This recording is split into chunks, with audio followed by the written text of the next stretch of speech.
Okay, अस्सलाम वालेकुम। Pakistan tax academy के 19वें सेशन के में हम आपको खुशामदीद कहते हैं। आज के सेशन का जो बाकायदा आगाज़ के लिए मैं रहील गुजर साहब से गुजारिश करूँगा कि वो तिलावत कलाम पाक के लिए आएँ।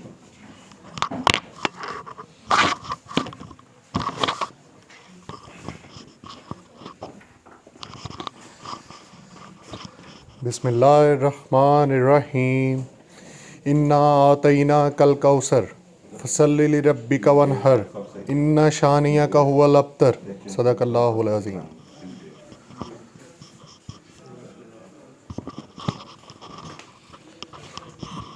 जैसा कि आप सबको अंदाज़ा है कि सेल टैक्स को जो है उन्होंने IRS के ऊपर शिफ्ट कर दिया हुआ है और सेल टैक्स की रिटर्न फाइलिंग के हवाले से ही आज हम डिस्कशन करेंगे। अपनी पहले आगाज़ करेंगे, फिर उसके बाद जो सप्लीमेंट्री बिल आया है फाइनेंस बिल, उसके हवाले से भी मंशा साहब जो है ना आप सबको गाइड करेंगे। मंशा साहब गाइड।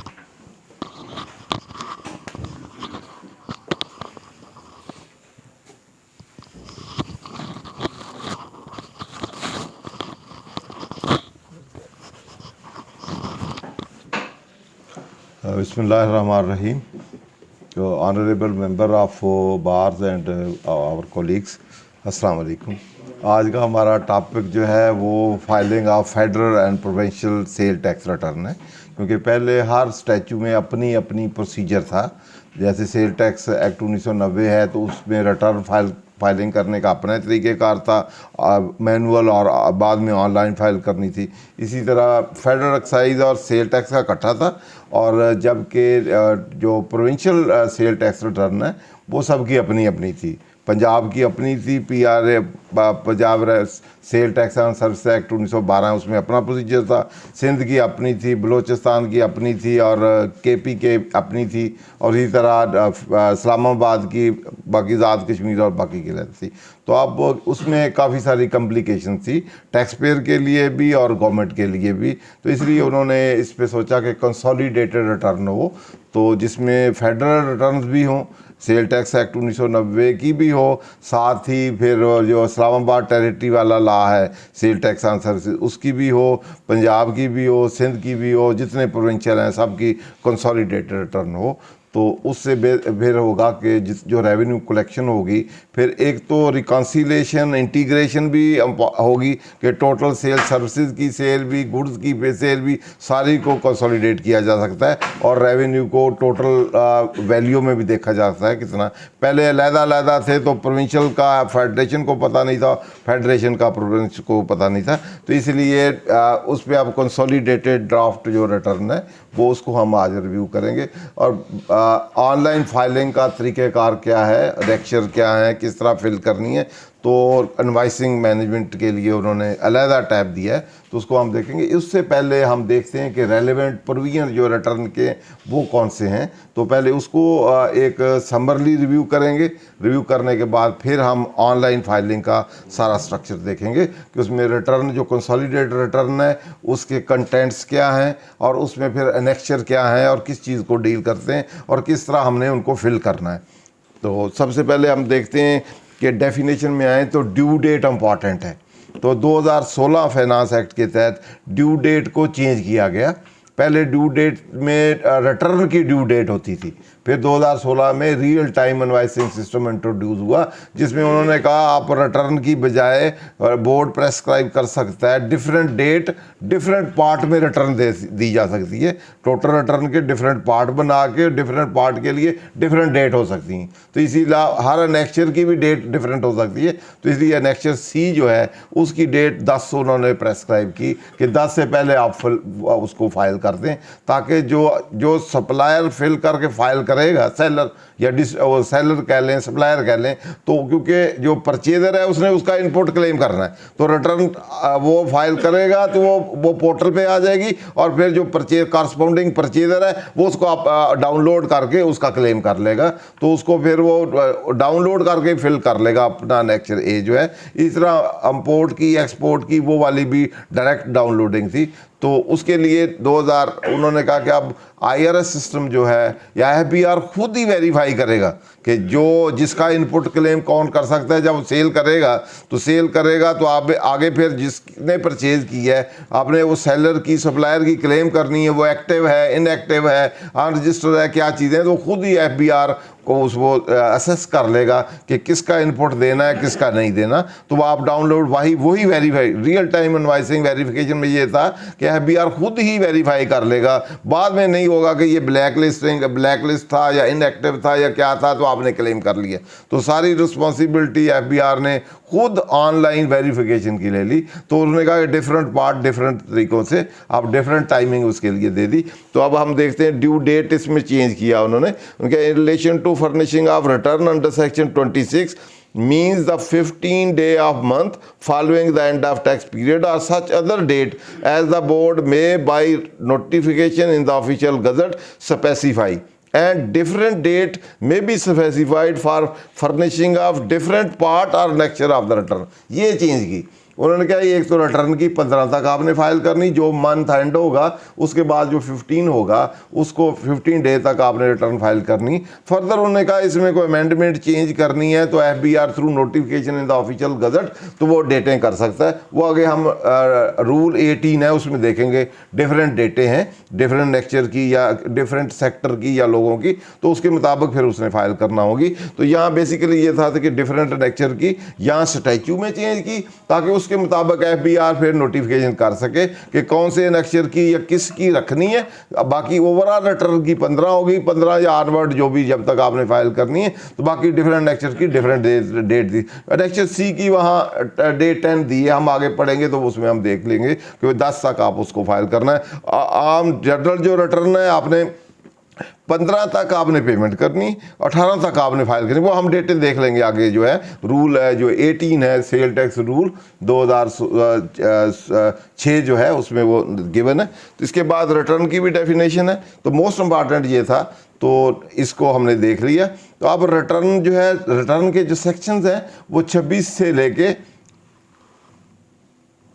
29 तक हैं। उसको हम देख लेंगे कि रिटर्न फाइल कब कैसे फाइल करनी है, फिर रिवाइज रिटर्न कैसे करनी है, अगर विद इन टाइम आपने फाइल नहीं की तो आप एक्सटेंशन कैसे ले सकते हैं या फिर आप रिवीजन कैसे कर सकते हैं, तो और रिटर्न की कितनी किस्में हैं। तो वो हम सेक्शनों को पहले रिव्यू कर लेंगे फिर ताकि हम इजी अंडरस्टैंड करें आगे ई फाइलिंग के लिए।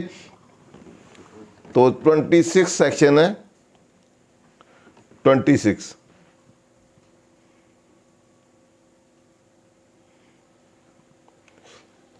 तो ये 26 सेक्शन डील करता है कि every registered person shall furnish not later than due date a true complete and correct return in the prescribed form to the designated bank or any other office specified by the board indicating purchases, supply made during the tax period, the tax due and paid and other information as may be prescribed। इसी तरह जैसे ये 26 है, इसी तरह sale tax on services का section 35 है, वहाँ भी इसी तरह। ये एक को आप पढ़ लेंगे तो आप सारे जितने भी लॉ हैं आप समझ लेंगे, ऑलमोस्ट आइडेंटिकल हैं, तो वही हैं। तो इसमें बेसिकली आपने रिटर्न फाइल करनी है, करेक्ट, ट्रू और प्रॉपर रिटर्न फाइल करनी है, आपने डिक्लेयर करनी। क्या चीज़ें उसमें मोस्ट इंपॉर्टेंट है, परचेज, सप्लाई, टैक्स ड्यू या पेबल एंड पेड, 4 चीज़ें इंपॉर्टेंट है। बाकी अदर नेक्चर्स हैं, अदर इंफॉर्मेशन हैं, वो वहाँ दी होंगी जो भी प्रेस्क्राइब होंगी। तो वो आपकी प्रेस्क्राइब रिटर्न जो है वो आगे रूल्स हैं 13 से लेके 18 तक। 18 के तहत आपने वो प्रेस्क्राइब जो है 13, 14, 15 है, उसमें प्रेस्क्राइब फॉर्मेट है जिसको नेक्स्ट हम 7 कहते हैं, वो बाद में हम देख लेते हैं। तो प्रेस्क्राइब फॉर्म पे उस तरह फाइल करनी। उसके बाद प्रोवाइडेड दैट बोर्ड में by notification in the official require any person or class or person to submit return on quarterly basis। अब क्वार्टरली बेसिस पे किसी के लिए FBR कह सकता है कि अदरवाइज वो जर्नली जो है वो मंथली बेसिस पे, और किसी को ये भी कहा जा सकता है कि ये लोग जो है वो क्वार्टरली बेसिस पे करेंगे। इसी तरह फर्दर प्रोवाइडेड दैट बोर्ड में by notification the official gazette require any person और class or person to submit such return as may be prescribe annually in addition to monthly return and quarterly return. जो monthly किसी को कहा हुआ है, generally quarterly हो तो किसी को एनुअल भी कहा जाता था, वो अभी हम देखेंगे रूल्स में। तो प्राइवेट पब्लिक जो है मैन्युफैक्चरर जो उनके लिए वो एनुअल रिटर्न भी है। Provided that the return file electronically on website or magnetic or other computer, इसमें यही कहा गया है जो ऑनलाइन फाइल करेंगे वह तो प्रेस्क्राइब फॉर्म पे होनी चाहिए, उसको भी deem to be as a actual return समझा जाएगा। वैसे वो रिटर्न नहीं है क्योंकि वो प्रेस्क्राइब फॉर्म पे नहीं है, लेकिन यहाँ प्रोटेक्शन दी गई है कि उसको जो ऑनलाइन हम फाइल करेंगे उसको भी ऐसे ही समझा जाएगा जैसे आपने एक्चुअल प्रेस्क्राइब फॉर्म पे कर दी। तो इसलिए ऑनलाइन जो फाइल करते हैं उसको भी वैलिडेट कर दिया गया थ्रू दिस प्रोविजन। पहले कहा गया कि ऑनलाइन आपने प्रेस्क्राइब फॉर्म पे करनी है, यहाँ फिर कहा जो ऑनलाइन आप फाइल करेंगे वो भी ऐसे ही समझी जाएगी जैसे कि एक्चुअल आपने प्रेस्क्राइब फॉर्म पे फाइल कर दी है। तो इसलिए ऑनलाइन वाली भी ऐसे ही समझी जाएगी जैसे प्रेस्क्राइब जो फॉर्म है आपने उसमें फाइल कर दी। उसके बाद है 3 है इसका 2 ओमिट हो गया हुआ है। Registered person may subject to the approval of commission in land revenue having jurisdiction file a revise return within 120 days of filing of the return subsection 1 or as the case may be or under clause B1 to correct omission. अगर 120 दिन के अंदर अंदर आप revision of return भी file कर सकते हैं। आप समझते हैं कोई एरर है, मिशन है, कोई गलती हो गई है, रॉन्ग स्टेटमेंट उसमें हो गई है, तो आप दोबारा भी कर सकते हैं, लेकिन उसके लिए आपको परमिशन लेना पड़ेगी। विद इन 60 डेज मेरा ख्याल है कि आपको अप्रूवल की ज़रूरत नहीं, विद इन 60 डेज से अबाव हो तो आपने फिर अप्रूवल लेनी कमिश्नर की। तो उसके बाद अगले provided that approval under this shall not be required if return is filed within 60 days of filing of return and either the tax payable therein is more than the amount paid or refund declared therein is less than the amount as claimed under the return sought to be revised। अगर आपने revise करनी है, higher tax है या lower fund revision वाली में आप कर रहे हैं तो आप 60 डे में फाइल करते हैं तो उसकी ज़रूरत नहीं। 60 डे से अबव है तो एक विद इन 120 डेज तक अबव है तो आपको अप्रूवल की ज़रूरत है। अगर 120 दिन में भी फाइल नहीं करते, बाद में करना चाहते हैं तो वो 74 एक सेक्शन है जिसके तहत आप कमिश्नर से या बोर्ड से अप्रूवल ले सकते हैं, फिर वो अप्लीकेशन देंगे। उसके बाद सेक्शन 4 है, इंपॉर्टेंट है। Not with standing and section prescribe in section 33 की ओवरराइडिंग का है कि अगर आप अपवर्ड रिवीजन करना चाहते हैं तो आप वॉलंटरी करना चाहते हैं तो आप जो रिटर्न है, रिटर्न के साथ डिफ़ॉल्ट सरचार्ज भी फाइल कर दें। लेकिन अगर आप विद इन फाइल करते हैं रिवाइज रिटर्न अपवर्ड रिवीजन के लिए तो before the receipt of ordered notice से पहले अगर फाइल करते हैं तो आप जो अमाउंट ऑफ टैक्स बनती है और डिफॉल्ट सरचार्जेज दें तो आप पे पेनल्टी नहीं लगेगी। अगर नोटिस आपको आ जाता है ऑडिट वाला और शो काज नोटिस ऑडिट के बाद और शो काज से नोटिस से पहले तो फिर आप 50%, वंस शो काज नोटिस आ जाए तो फिर पेनल्टी आपको 100% होगी और डिफॉल्ट सरचार्ज होगा, फिर आप रिटर्न फाइल कर सकते हैं।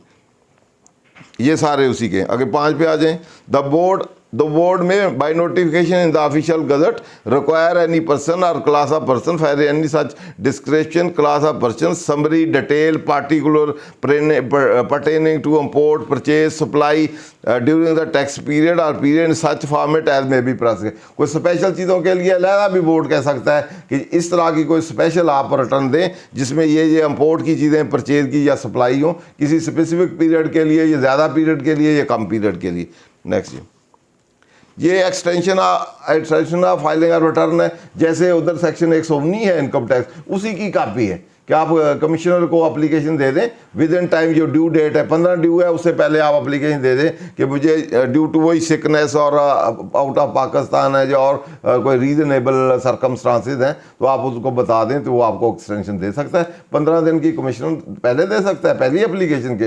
एक्सेप्शनल सरकमस्टांसेस हो तो और भी वो 15 दिन की दे सकता है। अगर वो ना दे तो आप चीफ कमिश्नर के पास भी जा सकते हैं। जिस तरह इनकम टैक्स में हमें उसी तरह बिल्कुल उसी तरह है ये एक्सटेंशन वाली। नीचे तक आ जाए, हम इस पर जल्दी करते हैं। ये स्पेशल रिटर्न है। स्पेशल रिटर्न जो है अनेक्सर उधर जे में आती है। ये अगर कोई मैन्युफैक्चरर है a registered person under this act shall furnish special return within such date and such form indicating information such as quantity manufactured, produced, purchased, made, goods supply or payment of arrear made for such period as board may by notification in the official gazette specify। Rule में हम देखेंगे कि जैसे private public limited को annual return करनी है, कुछ manufacturing list दी हुई है द रूल में, तो रूल में कि उन्होंने ये वाली अनेक्सर जे जो है उन्होंने फाइल करना है। तो commissioner may require any person whether register or not to furnish return whether on behalf of any agent trustee prescribe manner shall furnish return not later than date specified in this regard. ये special return दो किस्म के हैं। कुछ लोगों की production वाले production data जे जैसे अनेक्चर है तो जो मैन्युफैक्चरर है उनके लिए है, और स्पेसिफाइड मैन्युफैक्चरर के लिए प्रोडक्शन का डेटा, सप्लाई का डेटा, जो भी पार्टिकुलर होंगी स्पेसिफाइड रिटर्न होगी उन्होंने फाइल करनी। दूसरा, अगर आप खुद नहीं फाइल करते, आपने किसी और को ऑथराइजेशन दी हुई है, आप ट्रस्टी हैं या एजेंट हैं या आप किसी को ऑथराइजेशन देते हैं, वो रिटर्न आपकी फाइल करे, तो उस सिचुएशन में लीगल रिप्रेजेंटेटिव होते हैं, तो उस सिचुएशन में वो भी एज ए स्पेशल ट्रीट होगी। इस तरह फाइनल रिटर्न है। अगर आपको डी रजिस्ट्रेशन की आपने एप्लीकेशन दे दी है कि मेरा डी रजिस्टर कर दें सेल टैक्स जो है, तो उस सिचुएशन में आप आखिरी रिटर्न जो है वो फाइल करेंगे, कमिश्नर आपको अप्रूवल देगा तो उसके मुताबिक स्पेशल फॉर्मेट होगा, तो आप फाइनल उसको रिटर्न फाइल कर देंगे। उसके बाद return deemed to have been made, अगर जब किसी के और के बिहाफ पे ट्रस्टी या एजेंट या लीगल रिप्रेजेंटेटिव या लीगल ऑथराइज पर्सन कोई रिटर्न फाइल करता है, तो वो भी ऐसे ही फाइल ट्रीट की जाएगी जैसे उसने खुद फाइल की है, तो उसकी रिटर्न है ये। इसके बाद बेटा रूल खोल लें, रूल 13-14-15 रूल मोस्ट इंपॉर्टेंट है। अगर एक में ही हम देख लेंगे तो सारों को ही फिर कवर अप कर लेंगे।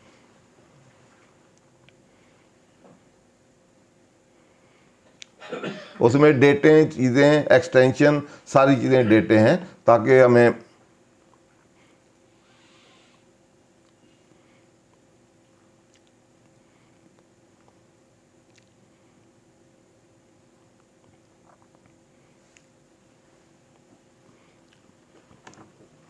ये 13 से लेके रूल 18 तक है। तो अब 13 तो ऐसे ही है कि किन पे एप्लीकेबल है, तो हम 15 फाइलिंग और return every person excluding retailer not being a tier 1 retailer registered under the sale tax act 1990 और federal excise act 2000 shall file return as specified in form STR7। STR format जो होगा STR7 वाला है, along with this annexure provided therein and in accordance with the instruction given therein in the manner as specified in rule 18 जो है rule most important है। तो इसमें जो चीज़ मोस्ट इंपॉर्टेंट आई है कि जो वन टायर रिटेलर या दूसरे लोग हैं सब ने फाइल करनी है। जो वन टायर रिटेलर नहीं फाइल करता, बिजली वाला जो है उसने रिटर्न नहीं फाइल करनी, ठीक है ना। बिजली वाला बिलों के साथ दे देगा और बाकियों ने ये रिटर्न जो फेडरल एक्साइज में रजिस्टर है या इसमें है उसके लिए ज़रूरी है। उसके provided that are registered person making supply of taxable goods mention in column 2 of the return shall furnish annexure J monthly return. ये स्पेशल रिटर्न ही समझ लें आपने, जो अभी हमने पढ़ा था। Detail of such goods manufacture produce goods supply during using the unit mention in 3 table namely. ये जो लिस्ट है मेरे ख्याल टोटल देखें कितनी लिस्ट है, इन सारों ने अनेक्चर जे फिल करना है। ये मैन्युफैक्चरिंग डाटा है या प्रोडक्शन डाटा कह लें, अनेक्चर जे जो है वो इन पे एप्लीकेबल है। स्पेशल रिटर्न समझ लें, ये वाली जो इन लोगों ने अनेक्चर जे भी साथ फिल करना है। 58 लोग हैं ये जो मैन्युफैक्चरिंग करते हैं, प्रोडक्शन डाटा इन्होंने देना है, तो वो अनेक्चर इन्होंने लगाना है। इनमें से नहीं है तो उसने नहीं देना, अगर इसमें फॉल करता है तो उसने फिर वो वाला जो अनेक्चर जे है वो फिल करके देना है। Where registered person operate in a different sector for which different date of filing और return has been prescribe in any rules made under sale tax 1990 और federal excise act 2005, such person shall file a single return for all such sector by the date applicable to his major activity in term of sale tax and federal excise duty payable। अगर different sector की return है, किसी की date कोई और है, किसी की और है, तो उस सिचुएशन में वो सब की एक ही फाइल करेगा, लेकिन डेट कौन सी लेगा, जहाँ से उसके ज़्यादा रेवेन्यू, मेजर रेवेन्यू जिसमें फाल करते हैं उस पर जो डेट अप्लीकेबल है, जो चीज़ें अप्लीकेबल है उसके मुताबिक बाकी भी उसके अंदर क्लब करके रिटर्न फाइल कर देगा। In case of return is not filed within a period of 6 months after the due date, अगर 6 माह के अंदर अंदर आप फाइल नहीं करते, फिर आपके same date shall be filed only after approval of commissioner in land revenue having jurisdiction. फिर कमिश्नर से आपको अप्रूवल लेके फिर अदरवाइज वो बंद कर देंगे आपका पोर्टल ही, आप फाइल नहीं कर सकेंगे। जैसे रिवीजन के लिए आपने पोर्टल परमिशन लेनी है विद इन 60 डेज, वैसे ही खुल जाएगा, अदरवाइज आप परमिशन लेंगे। तो यहाँ भी अगर 6 माह तक वैसे ओरिजिनली आपने फाइल नहीं की तो आप उससे अप्रूवल लेके 6 माह के बाद उसके बाद आप फाइल कर सकते हैं। उसके बाद फाइलिंग ऑफ एनुअल रिटर्न, वहाँ हम पढ़ रहे थे कि एनुअल भी करनी है, मंथली भी है, क्वार्टरली है, तो यहाँ फिर एनुअल किसने फाइल करनी है वो इनके लिए वो ज़रूरी होगी। तो a stipulated in second provision to sub section 26 every registered person being a private and public company, private and public company जो होगी उसने एक तो मंथली या क्वार्टरली जो उस पर एप्लीकेबल है वो फाइल करनी, एक एनुअल भी उसमें फाइल करनी है। सारे साल की जो रिटर्न्स हैं उसकी सप्लाई, परचेज, सेल टोटल करके, जिस तरह एनुअल रिटर्न इनकम हम फाइल करते हैं उस तरह ये वाली जो सेल टैक्स वाली है उसके मुताबिक उन्हें इसके लिए STR उसमें 7 था, इसमें STR जो फॉर्मेट दिया हुआ है, प्रेस के फॉर्म दिया है वो STR 10 है। उसके मुताबिक इसकी डेट है 30 सितंबर। एक साल जब 30 जून को एंड होगा, पूरे साल की जो रिटर्न है एनुअल रिटर्न आपने सितंबर तक फाइल करनी है। इन केस ऑफ एक प्राइवेट और पब्लिक कंपनी फाइल ये आपका STR 10 पे करनी है। इस तरह ये मोस्ट इंपॉर्टेंट है, electronic filing of return.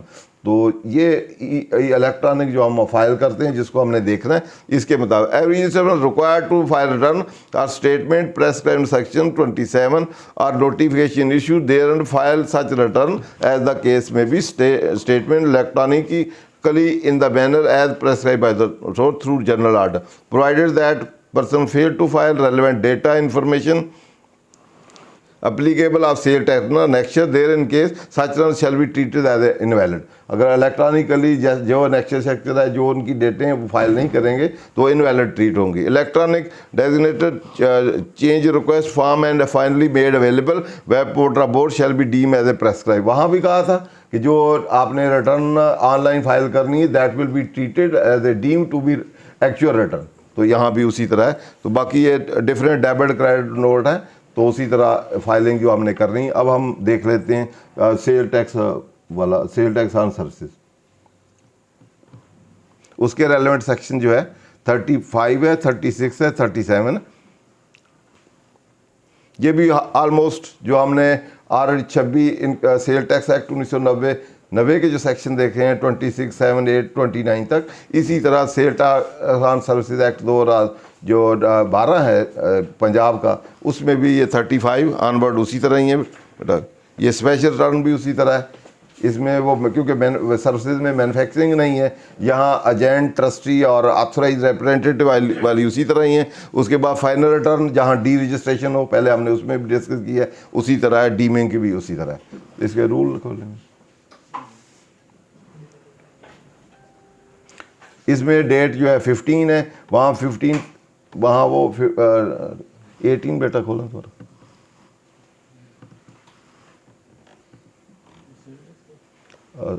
Rule 18 sale tax rule 2006, उसमें हम डेटें देख लें, डिफरेंट की डेट्स डिफरेंट है, वो इम्पॉर्टेंट है।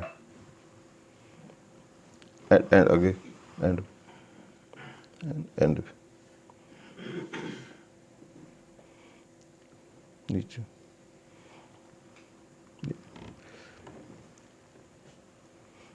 in case where due date has been prescribed as a 15 of a month, tax due shall be deposited by 15 and return shall be submitted electronically by 18 of the month। तो general standard जो है वो ये है कि आपने 15 तक tax जमा कराना है और 18 तक आप इलेक्ट्रॉनिकली फाइल कर सकते हैं, जो नॉर्मल है। कुछ चीज़ों में ये प्रोविज़ो के तहत इन सेक्टर में डिफरेंट डेट हैं, तो उनकी उसके मुताबिक हम फाइल करेंगे। ये इसको हम देख लें। Provided that for the registered person specified in column 2 of table below the due date shall be as indicated against same in column 3, 4 in that table namely. ये कैटेगरी है, इसमें इलेक्ट्रिकल डिस्ट्रीब्यूशन कंपनी लेस्को चेस्को जो है उसकी date for payment है 18 और 21 है उसकी फाइलिंग की। इसी तरह ये इंडिपेंडेंट पावर प्रोड्यूसर है, 22 डेट है पेमेंट की, 25 है डेट ऑफ फाइलिंग की। आगे इसी तरह गैस ट्रांसमिशन कंपनी है, 15 है पेमेंट की और 18 है उसकी फाइल उस डेट के बाद है। इस तरह पेट्रोलियम की 18 है और 18 पेमेंट की है और 21 जो है उसकी फाइलिंग ऑफ।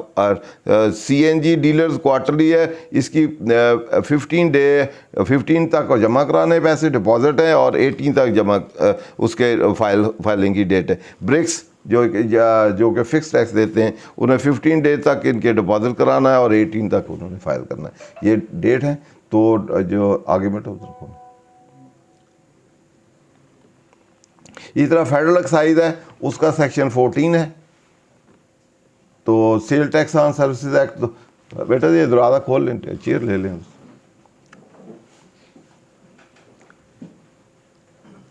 ये सारे खोल दें बेटे, ये आप कुर्सियाँ कर लें, ये खोल दें दरवाज़ा।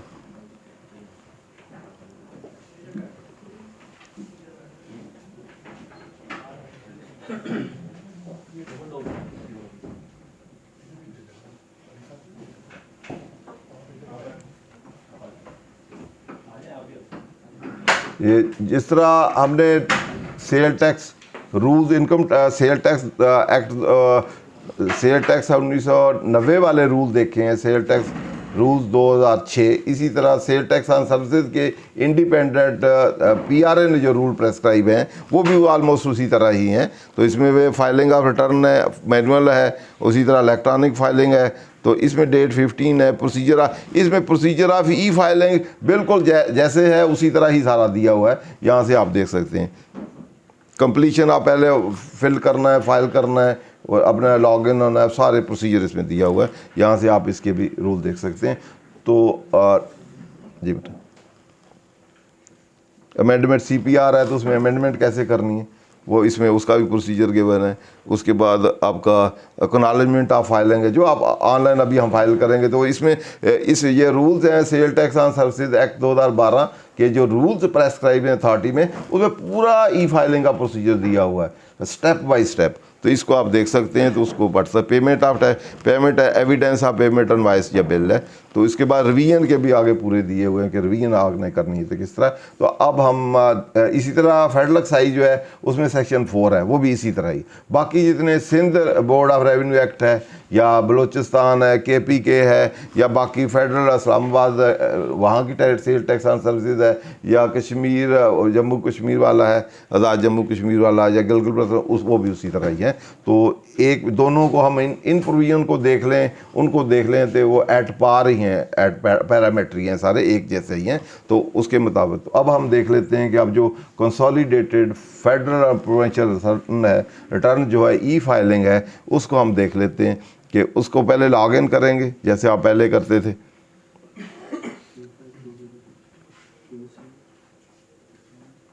इसमें इसके 2 पार्ट हैं। फर्स्ट पार्ट में अनवाइसिंग मैनेजमेंट, अनवाइस मैनेजमेंट है, उसका अलहदा उन्होंने पोर्टल खोला हुआ है, उसको अलहदा फिल करेंगे। पहले हम उसको देख लेंगे।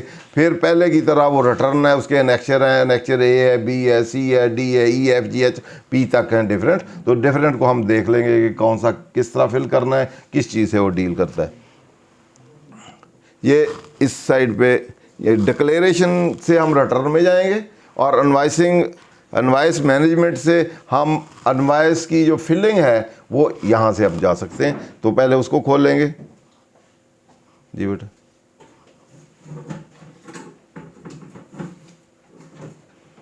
तो यहाँ आप इसमें से सबसे पहले अगर आप चाहते हैं कि आपकी कोई शीट हो, एक्सेल पे शीट भी आप कर सकते हैं, उसको भी आप अपलोड कर सकते हैं। चाहें तो आप मैनुअल खुद हर इनवॉइस को फीड कर सकते हैं। तो पहले हम देख लेते हैं कि आपने अलहदा अगर फिल किया हुआ है तो उसका भी फॉर्मेट आपके पास आ जाएगा, टेम्पलेट। और उस टेम्पलेट में आप, ये टेम्पलेट है, इस टेम्पलेट में आप खोलें बेटे टेम्पलेट, ये एक्सेल पे ये शीट बना लें आप।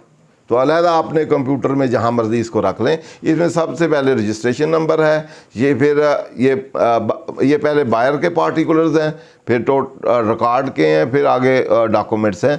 तो आपने ये वाले पहले रजिस्ट्रेशन नंबर रखें, फिर उसकी नेम लिखें, फिर टाइप लिखें, सेल ऑर्गेनाइजेशन से मुराद आपकी कि फेडरल ये है या आपका पंजाब है, सिंध है, क्या है, किसकी है इनवाइस। उसके बाद आप डेस्टिनेशन ऑफ सप्लाई, कहाँ जाना है, आज़ाद में जाना है, पंजाब जाना है, सिंध जाना है, कहाँ यूज़ होना है, ओरिजिनेशन कहाँ से इशू हुई है, और अल्टीमेटली जाना कहाँ है। तो यहाँ वो प्रिंस वाइज आ जाएंगे। तो अकॉर्डिंगली फिर कंप्यूटर उसको आपस में प्रोरेट कर लेगा कौन सी कहाँ की है, अलग-अलग एलोकेट करके वो खुद ही कैलकुलेट कर लेगा। उसके बाद सेल का आपको सेल का रिकॉर्ड देना है, सेल टाइप क्या है, sale tax invoice, sale tax services की है, गुड्स की है, किस चीज़ की है, रिड्यूस रेट की है, ज़ीरो रेटिंग की, वो सारी आप उसके मुताबिक आ जाएंगे। उसके बाद उसका नंबर देंगे, डेट देंगे, और मोस्ट इंपॉर्टेंट जो है HS कोड है वो रेलिवेंट खुद भी ले आएगा, नहीं हो तो आप अपना डाल सकते हैं। रॉ मटीरियल के कोड अलहदा होंगे, फिनिश गुड्स के अलहदा होंगे, सप्लाई के अलहदा होंगे, पहले भी आप फिल करते हैं। तो कुछ चीज़ें तो खुद ये है कि आपने खुद ये वाला चूज़ करके इस टेम्पलेट में एक्सेल पे बना के फिर आप इसको इंपोर्ट करके वहाँ अपलोड कर देंगे और ऑनवर्ड फिर चला जाएगी। ये नेक्स्ट C के इनवॉइसिंग मैनेजमेंट है। इसी तरह अगर आप इसको नहीं करते तो आप डायरेक्ट भी फीड कर सकते हैं। तो डायरेक्ट में आप इसको चूज़ नहीं करते अगर ये वाली टेम्पलेट, तो फिर आप दूसरे पेज में नो फाइल चूज़न उसको आप टिक करेंगे, फिर आप इधर आ जाएंगे। फिर इधर अलहदा बायर रजिस्ट्रेशन नंबर से जो भी ख़रीदने वाला है उसकी आप वही लिखेंगे, रजिस्टर है, अनरजिस्टर्ड है, टाइप ऑफ ट्रांजैक्शन है, ये SRO वगैरह है, सेल ऑर्गेनाइज प्रोविंस है, यहाँ खोले ये सारे आ जाएंगे। सिलेक्ट इनमें से कौन से, उसी तरह बायर नेम है, सेलर नेम है, इनवॉइस नंबर है, सिलेक्ट है, वो इनवॉइस है, उसी तरह स्टेटस ये वो सारी उसके डेस्टिनेशन भी जैसे उसी में था वही चीज़ें इसमें सारी। आप हर इनवॉइस जो है उसको फिल कर सकते, एक इनवॉइस को कई दफ़ा फिल कर सकते हैं। सपोज उसमें सर्विसेज भी हैं और डिफरेंट गुड्स हैं, एक स्टैंडर्ड रेट वाली हैं, एक ज़ीरो रेट वाली हैं, एक रिड्यूस रेट है, रिड्यूस में फिर काफ़ी सारी आ गए हैं, फिर उसके बाद आपकी जो है एग्जेम्प्ट है या नॉन रजिस्टर्ड को है, तो सारी आप अकॉर्डिंगली कर देंगे और उसी तरह ये डाटा सारा उसका आ जाएगा। जैसे जैसे आप फिल करते जाएंगे और होता जाएगा और नेक्स्ट C में डाटा अपलोड कर देंगे, उसी तरह चला जाएगा। क्लियर जी? इसमें सिलेक्ट करना पड़ेगा नो फाइल चूजन। हाँ, इसमें नो, अगर आप खुद फीड करना चाहते हैं तो वो सिलेक्ट करेंगे।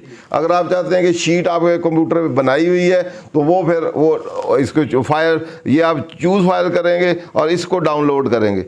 Download sale invoice template excel nature की होगी। आपने इस टेम्पलेट से वो इससे कॉरस्पॉन्डिंग हो, ये ना हो कि इससे डिफरेंट करता हो तो फिर वो नहीं उसको अटैच करेगा। इस तरह ये है, इस नेचर पे सारी इनवॉइसिंग आप वही वाला है, डाटा वही वाला है, वही वाला चीज़ें हैं, तो इसको आप फिल कर देंगे। ये नहीं है तो उसको फिल कर देंगे। ये सेल लेजर हमने ओपन किया तो इसमें परचेज की इनवॉइसेस भी आती नहीं परचेज नहीं, ये सेल है, ये सप्लाई है। अभी वो परचेज नहीं, परचेजर वो है जिसको हम सप्लाई कर रहे हैं, उसका नाम एड्रेस देना है। बायर हम सेल सप्लायर है ना, तो आगे परचेजर भी तो है ना, कोई किसको सेल कर रहे हैं, ठीक है, तो उसका लिखेंगे तो हम अगला बंदा इनपुट लेगा ना। ठीक है, ये C है जो सप्लाई से डील करता है। इनवॉइस सिस्टम मीन सेलर जो है, जो सप्लायर जो है, या सर्विस प्रोवाइडर जो है, ऐसे समझ लें कि सप्लायर में हमारे सेल टैक्स एक्ट में मैन्युफैक्चरर होता है, एक्सपोर्टर होता है, इंपोर्टर होता है, ट्रेडर में आपके होलसेलर होता है, डीलर होता है और रिटेलर होता है। तो वो सारे ये हैं। एक फिर जितने सर्विसेज वाले हैं, सर्विसेज वाले उनमें सर्विसेज प्रोवाइडर होते हैं। ये 30 नवंबर में परचेज इनवॉइस आ रही है ना, इसमें परचेज सेल सारी आप खुद रीड कर सकते हैं। ठीक है, तो ये वाले में उसमें आप सेल करेंगे, एक डायरेक्ट यहाँ से सेल करेंगे नेक्स्ट C में तो ऑटोमेटिकली भी आ जाएगा, वो आगे हम देखते हैं ना।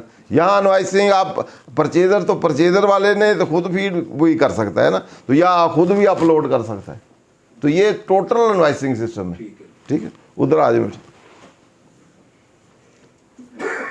अब दूसरा है ये इनवॉइसिंग सिस्टम है, आप डिक्लेरेशन में आ जाए।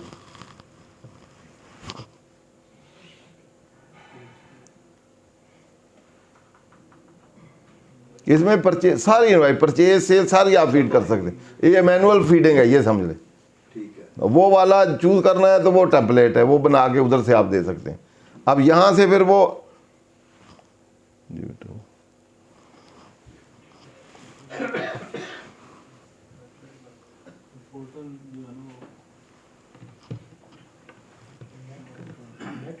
नहीं पोर्टल पे दो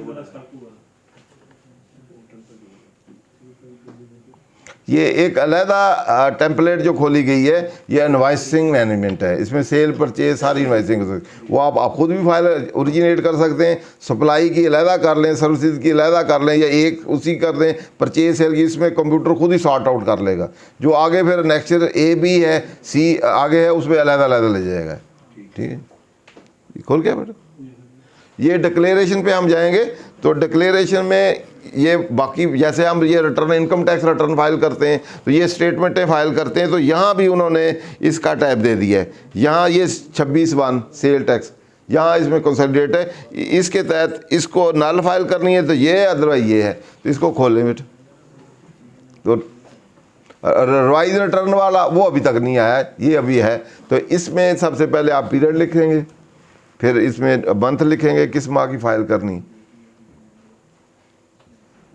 तो अब इसमें देखें तो सेल वाला जो है नेक्स्चर सी है, सप्लाई जितनी भी है ये सी में है, तो ए में परचेजेज है। वो अपलोड उधर से सेल कोई करेगा 10 तक फाइल करेगा तो हम उधर से डाउनलोड करके ए लोकल परचेजेज इधर है, इस तरह इम्पोर्ट इधर है, सी ए आ गया, डी एक्सपोर्ट है। उसके बाद आपका डी के बाद ई जो है बेटा वो खोले,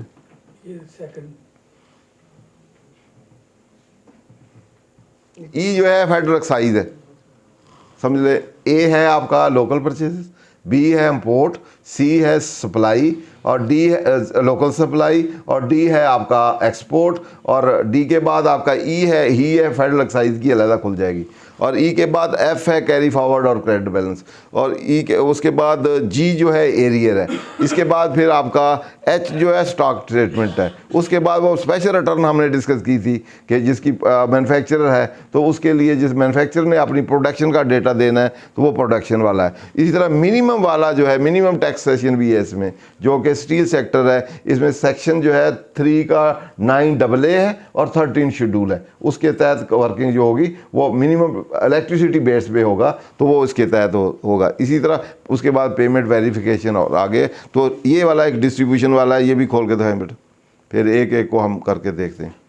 ये फिर अलग-अलग देख दिया जाएगा कि value of services excluding sale tax हर एक की अलग-अलग कितनी है, सेल टैक्स हर एक का कितना ऑटोमेटिक वो फिल कर देगा, परसेंटेज कितनी है, तो हर प्रोविंस वाइज भी इसमें आ जाएगा। तो आप बेटा वापस आ जाए, नेक्स्ट ये खोलें, पहले रिटर्न का खोलें फिर हम नेक्स्ट देखते हैं।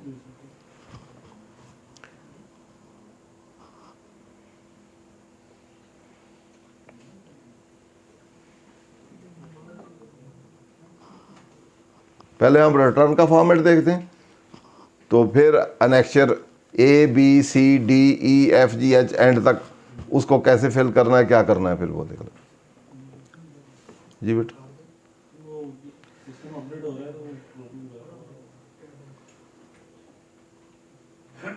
ये देखिए ये है आपकी रिटर्न का फॉर्मेट, इसमें फिर आगे नेक्चर आएंगे, इसके अंदर नेक्चर है। सबसे पहले आप सेल टैक्स में आप देखें, सेल टैक्स क्रेडिट है, क्रेडिट से मुराद आपकी परचेज है, परचेज में इनपुट टैक्स है, इनपुट का टोटल अगर हम देखें तो ये इसको हमने फिल करना है। वो अनेक्चर ए बी जो है वो इनपुट से डील करते हैं, या कोई और किसी अनेक्चर में कोई विद होल्डिंग का या अदरवाइज होगा तो वो फिर इसमें आएंगे। इसको हम पहले सेल टैक्स जो है क्रेडिट को देख लेते हैं कि परचेज वाला जो है, परचेज इनपुट टैक्स कहाँ कहाँ होता है, लोकल परचेज पे होता है और या आपका जो है इम्पोर्ट पे होता है या कहीं और भी हो तो उसके मुताबिक। सबसे पहले डोमेस्टिक परचेज है from the registered person excluding fix tax है, फिक्स टैक्स वाला वो अलहदा दे देगा। तो नेक्स्ट जो डोमेस्टिक परचेज है, नेक्स्ट ए फिल हुआ है या आपने डाउनलोड किया हुआ है, दूसरों ने सेल की होगी, सप्लाई होगी, वहाँ से आप डाउनलोड किया होगा या नीचे फिल किया होगा आप, वहाँ से ये वाली अमाउंट आ जाएगी। इस तरह ये खुद ही उठा लेगा। उसका domestic purchase from unregistered person, next a में अनरजिस्टर्ड वाली भी आप डालेंगे, जीरो रेटिंग वाली भी डालेंगे, रिड्यूस रेट वाली भी डालेंगे,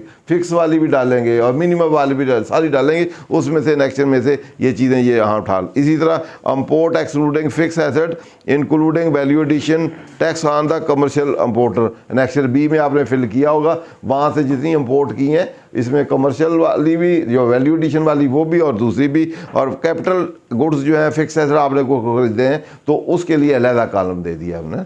तो उसके बाद ये टोटल इनपुट हो जाएगी। इनपुट के बाद इसके पिछले साल का ब्रॉड फॉरवर्ड है तो वो यहाँ आ जाएगा। इसके बाद इनडिविजिबल है सेक्शन 8 में या 7 में या 8B में या कहीं और है तो वो वाले से इसी तरह कैलकुलेट करके डिफरेंस ऑफ कोई प्रोविजनल एडजस्टमेंट की है आपने, वो आपने इनवॉइस खरीद ली है, उसने अपलोड नहीं की, आप क्लेम कर लेंगे, लेकिन अगले माह तक वो दे देगा तो नहीं तो वो फिर रिफर्स करना पड़ेगी। इस तरह डेबिट क्रेडिट नोट है, उनका इम्पैक्ट है। तो अल्टीमेटली आपका ये टोटल जो है इनपुट जैसे पहले आप करते हैं वही चीज़ उसी तरह ही है। उसके बाद अगला सेल टैक्स डेबिट है। डेबिट से मुराद सप्लाईज़ हैं, एक्सपोर्ट हैं, सप्लाईज़ हैं।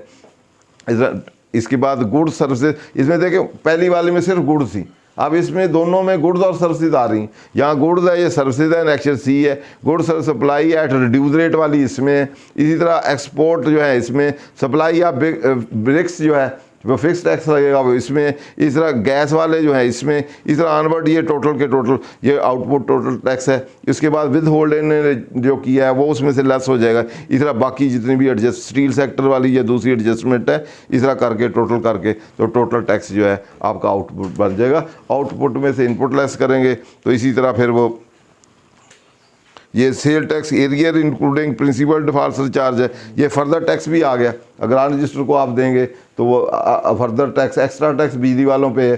अगर बिजली आपका बिल है कमर्शियल, आपने रजिस्टर नहीं कराया 5% उस पर भी होगा, ये टोटल होगा। तो उसके बाद पेबल आ जाएगा, ये आपका डेबिट क्रेडिट दोनों हो गए। उसके बाद ये पेबल में आ जाएगा। ये वही उसी तरह जिस तरह पैसे कैलकुलेट करते हैं कि टोटल लायबिलिटी इतनी बढ़ती है और उसमें से टोटल कितना आप 10% जो है 8B वाला जो है, या आजकल इंटीग्रेट नहीं किया तो कितने परसेंट है वो 60% डिसअलाउ करते हैं, तो उसकी है वो सारे इसी तरह रिफंड है, कैरी फॉरवर्ड कितना करना है, और ये वैल्यू एडिशन वाला कैरी फॉरवर्ड करना है या दूसरे उसी तरह क्रेडिट कैरी फॉरवर्ड इनवर्ड है। उसके बाद फेडरल एक्साइज वाला रेक्चर ई से आ जाएगा। इधर टोटल टैक्स पेबल आ जाएगा, पेबल के फेडरल एक्साइज आ जाएगी। ये पेट्रोलियम वाला अलग है, टोटल है। POS सर्विस फीस है। बाकी इस तरह tax paid on normal various returns है। उसके बाद बैलेंस टैक्स पेबल है। इसी तरह select bank account receipt of refund, वो आप उसका बता देंगे। कैरी फॉरवर्ड करना है, रिफंड करना है, जो भी पहले भी आप फिल करते हैं, तो वो ये उसी तरह ही सारा पीछे। 8B में ना पेट्रोलियम डीलर और डिस्ट्रीब्यूटर नहीं आ रहा जबकि पहली रिटर्न में था। जी जी 8B में 8B में कुछ कंपनियां छपरियों को उन्होंने कहा पब्लिक जो कंपनी है उनको 8B अप्ली, कुछ पे नॉन अप्लीकेबल है, SRO भी उसमें दिया होगा, तो उसके बाद कुछ को एग्जम्पशन दे दी उनको। लिस्टेड कंपनी जो है उनको लिए 8B अप्लीकेबल नहीं होगा। पहले डिस्ट्रीब्यूटर और पेट्रोलियम डीलर था ना इसमें, वो ऐसा उसको सप्लीमेंट्री एक्ट जो है उसमें वो कोई चेंजेस आई हैं ना, चेंजेस में से। और 8B जो है और साथ ही नोटिफिकेशन है। अगर कुछ तो चेंजेस वो सप्लीमेंट्री एक्ट में है, सप्लीमेंट्री जो ऑर्डिनेंस आया उसमें आई हैं कि पब्लिक लिस्टेड कंपनी पे वो अप्लीकेबल नहीं होगा, उसको एक्सक्लूड ही कर दी हैं। तो पेट्रोलियम कंपनियां जो है सारी लिस्टेड ही हैं, इसलिए नहीं अप्लीकेबल होगा। दूसरा, फेडरल गवर्नमेंट नोटिफिकेशन कर दे कि इन पे अप्लीकेबल नहीं है तो उन पे नहीं अप्लीकेबल होगा, तो वो SRO आप दे सकते हैं जिस पे नहीं अप्लीकेबल, या उस सेक्शन में खुद एक्सक्लूडेड जो है उस पर अप्लीकेबल नहीं हो, बाकियों पे अप्लीकेबल हो, ऐसे सर। ठीक है। 8B में कुछ चीज़ें पहले एक्सक्लूडेड नहीं थी, अब कुछ लिस्टेड कंपनी वगैरह अब एक्सक्लूड ही कर दी सप्लीमेंट्री। दूसरा, फेडरल गवर्नमेंट जिसको चाहे उस पर एक्सक्लूड कर सकता है, तो वो SRO उसका इशू करता रहते हैं और उसमें अमेंडमेंट आती रहती है। वो लेटेस्ट SRO दे लें, जो जिन पे वो नहीं अप्लीकेबल होगा उन पे फिर आप 90% की बजाय 100% क्लेम करेंगे, और जिस पे वो अप्लीकेबल होगा वहाँ आपका लिमिट होगी 90% तक। और दूसरा, नॉन इंटीग्रेशन पे वो इसकी बजाय आपको 60% डिसअलाउ करेंगे, 40% आप क्लेम करेंगे। ठीक है जी, वो उसी तरह ही। उसके बाद एक्चुअल हेडवाइज देख लें। सेल टैक्स ऑन गुड्स वाला ये अलहदा हेडवाइज है। वैट है, प्रोविंशियल है, गैस है, नेचुरल है, पेट्रोलियम में टोटल अमाउंट है, वो हेडवाइज फिर जिसका भी आपने बनाना है वो आप बना सकते हैं। उसके बाद आपका ये उसी तरह ही नेक्चर है जैसे आपका कैरी फॉरवर्ड के लिए या क्रेडिट बैलेंस के लिए, तो पहले वाले में वैल्यू है, दूसरे में सेल टैक्स एक्सक्लूडिंग है। इसमें ओपनिंग बैलेंस में कितना है, परचेज या इम्पोर्ट पे कितना है, और कंज्यूम या सोल्ड कितनी है, तो क्लोजिंग बैलेंस कितना है, ये वैल्यू वाइज है। उसके बाद ये सेल टैक्स है। ओपनिंग जो आपके पास स्टॉक है उसमें कितना आपका सेल टैक्स है, जो आपने परचेज इम्पोर्ट की उसमें कितना आपका टैक्स है, जो कंज्यूम सोल्ड कर दी कास्ट उसमें आपका कितना टैक्स था, और बाकी क्लोजिंग बैलेंस में कितना टैक्स आ गया। इस तरह वैल्यू एडिशन का अलग था। ओपनिंग में को वैल्यू एडिशन टैक्स है, इम्पोर्ट पे दिया है वो कितना उसमें शामिल है। उसके बाद परचेज इम्पोर्ट पे कितना शामिल है। इस तरह जो सेल की है उसमें वो कितना था, तो और बाकी कितना है। ताकि वो रिकनसाइल कर सकें विद द जो कैरी फॉरवर्ड है, जो क्लोजिंग स्टॉक है उसमें कितना कितना है। उसके बाद आपका एरियर का है कि एरियर कोई है तो वो भी आपने उसे ऐड लेस करने हैं तो वो कर सकते हैं। ये डिस्ट्रीब्यूशन है, डिस्ट्रीब्यूशन ये Balochistan, Punjab, Sindh, capital territory, other Azad Jammu Kashmir सारों की। उसके बाद बेटा आ जाएँ एनेक्चर इस पे परचेजेस पे, ये उसी तरह ही फिल करना है। या अब तो अगर जब सप्लायर ने सेल कर दी होगी तो आप उसको डाउनलोड कर सकते हैं वहाँ से, जैसे पहले डाउनलोड करते हैं उस तरह कर हैं। एडवाइस मैनेजमेंट में सेलेक्ट करेंगे नहीं, वैसे ही उसने जब सेल कर दी है 10 को रिटर्न फाइल कर दी तो उसी तरह आप कर सकते हैं। ये इधर आ जाएगा ना, इधर क्लिक करेंगे तो आ जाएगा ना, लोड लिखा हुआ है ना, लोड इनवॉइस। आपने जो भी परचेज की इधर लोड करें आती जाएंगी। अगर नहीं भी है तो आप इनवॉइस डाल सकते हैं एज ए प्रोविजनल, एडजस्ट हो जाएगी, अगली दफ़ा तक आ जानी चाहिए फिर वो जो रूल उसके दिए हुए हैं। नहीं आएंगे तो फिर आपको रिवर्स डालनी पड़ेगी, ठीक है ना, उसके प्रोसीजर दिए। तो यहाँ आप सारी डाउनलोड कर सकते हैं। इस तरह हम पोर्ट खोलें, ये सारी इसमें जैसे पहले करते हैं वही वाला प्रोसीजर है। ये डाटा शेटा उसी तरह ही है, हर एक दिया हुआ है। ये अब इंपोर्ट का डाटा है उसी तरह, ये भी वो कस्टम कलेक्टर आपको अपलोड कर देगा, आप इधर डाउनलोड करेंगे, डाउनलोड करें जीडी, वो सारा डाटा उसी तरह दे, ठीक है। और फिर आपको डाटा में आप ट्रांसफ़र कर दें। ये एनेक्चर फेल हो गया। उसके बाद आपका एक्सपोर्ट करें, ये भी उधर दिया होगा, उधर से आपने चले पैसे जीडी एक्सपोर्ट जीडी हैं वो आप डालेंगे, उसका डाटा एचएस कोड ये वो सारा कुछ ये फिर उसी तरह चला जाएगा। उसके बाद आपका वो हमने ई देख लिया, ई सी फेडरल एक्साइज, देखिए बेटा फेडरल एक्साइज है तो उसका इसके मुताबिक हमने फिल कर देनी, इसकी अलहदा कैलकुलेशन हो जाएगी। क्लियर जी, आगे बेटा ये मोस्ट इम्पॉर्टेंट है, स्टॉक वाली और ये प्रोडक्शन वाली। ये तो स्पेसिफिक लोगों के थी, मैंने लिस्ट दिखाई थी आपको, शुगर वाले और वो, उनके लिए जे फिल करना है। तो स्टॉक रिपोर्ट जो है ये आपने देनी है। इसमें आप एचएस कोड देंगे, पहले आइटम देंगे, ये पहले डिटेल ऑफ आइटम्स है, दूसरा वैल्यू ऑफ गुड्स है, तीसरा आपका क्वांटिटी ऑफ गुड्स है। तो इन सारों में सब कॉलम जो हैं आगे इनपुट है, पहले वैल्यू है, क्वांटिटी है और इनपुट टैक्स है जो उसमें शामिल है। और इनमें चार आइटम है। नंबर 1 ओपनिंग स्टॉक है, परचेज या इंपोर्ट है, फिर सेल या कंजम्पशन है, फिर क्लोजिंग स्टॉक है। वैल्यू में भी, क्वांटिटी में भी, और उसी तरह जिस तरह हमने समरी नहीं अभी देखी थी उसी तरह उसकी फर्दर डिटेल है। वहाँ क्वांटिटी नहीं थी, वहाँ तीनों की वैल्यू थी। पहले वैल्यू ओपनिंग थी, परचेज इंपोर्ट थी, फिर कंज्यूम थी और क्लोजिंग वैल्यू थी, सेल टैक्स थी और वैल्यू एडेड टैक्स था। यहाँ क्वांटिटी भी है, यहाँ वैल्यू है पहला, दूसरा क्वांटिटी, और 2 कॉलम तो उसी तरह है, वैल्यू और टैक्स। तो और तीसरा है क्वांटिटेटिव भी आ गया ये स्टॉक में। तो यहाँ हम पहले किधर बेटा, पहले आइटम वाले फिल करेंगे, कौन कौन से आइटम है इसकी डिटेल देंगे, यूनिट ऑफ मेजरमेंट देंगे, सेल टैक्स रेट देंगे, रिड्यूस रेट है, दूसरा है स्टैंडर्ड है। फिर हम इस स्टॉक स्टेटमेंट में आ जाएंगे, तो इसमें वैल्यू ऑफ गुड देंगे, ओपनिंग स्टॉक कितना है, परचेज इंपोर्ट क्या है, कंज्यूम सेल कितना है, और लोकल सप्लाई अलहदा है, एग्जाम्प्ट अलहदा है, जीरो रेटिंग अलहदा है, फिर क्लोजिंग आएगी। इसी तरह आपकी क्वान्टिटी है, ओपनिंग, इसके बाद ओपनिंग है, परचेज है, कंजम्पशन सेल है, और ये अलहदा तीनों अलहदा है। ये डोमेस्टिक है, एक्सपोर्ट है, डोमेस्टिक जीरो, एक्सपोर्ट है, क्लोजिंग बैलेंस। फिर इसी तरह आपका इनपुट टैक्स इसमें कितना है, ओपनिंग कितना है, इसमें कितना, वो तीनों में अलहदा कितना।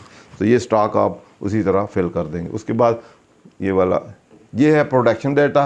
प्रोडक्शन डेटा ये स्पेशल रिटर्न में उन लोगों के लिए जहाँ की लिस्ट देख लेंगे, तो लिस्ट पूरा रूल में तो है 58 आइटम। हाँ जी 58 हमने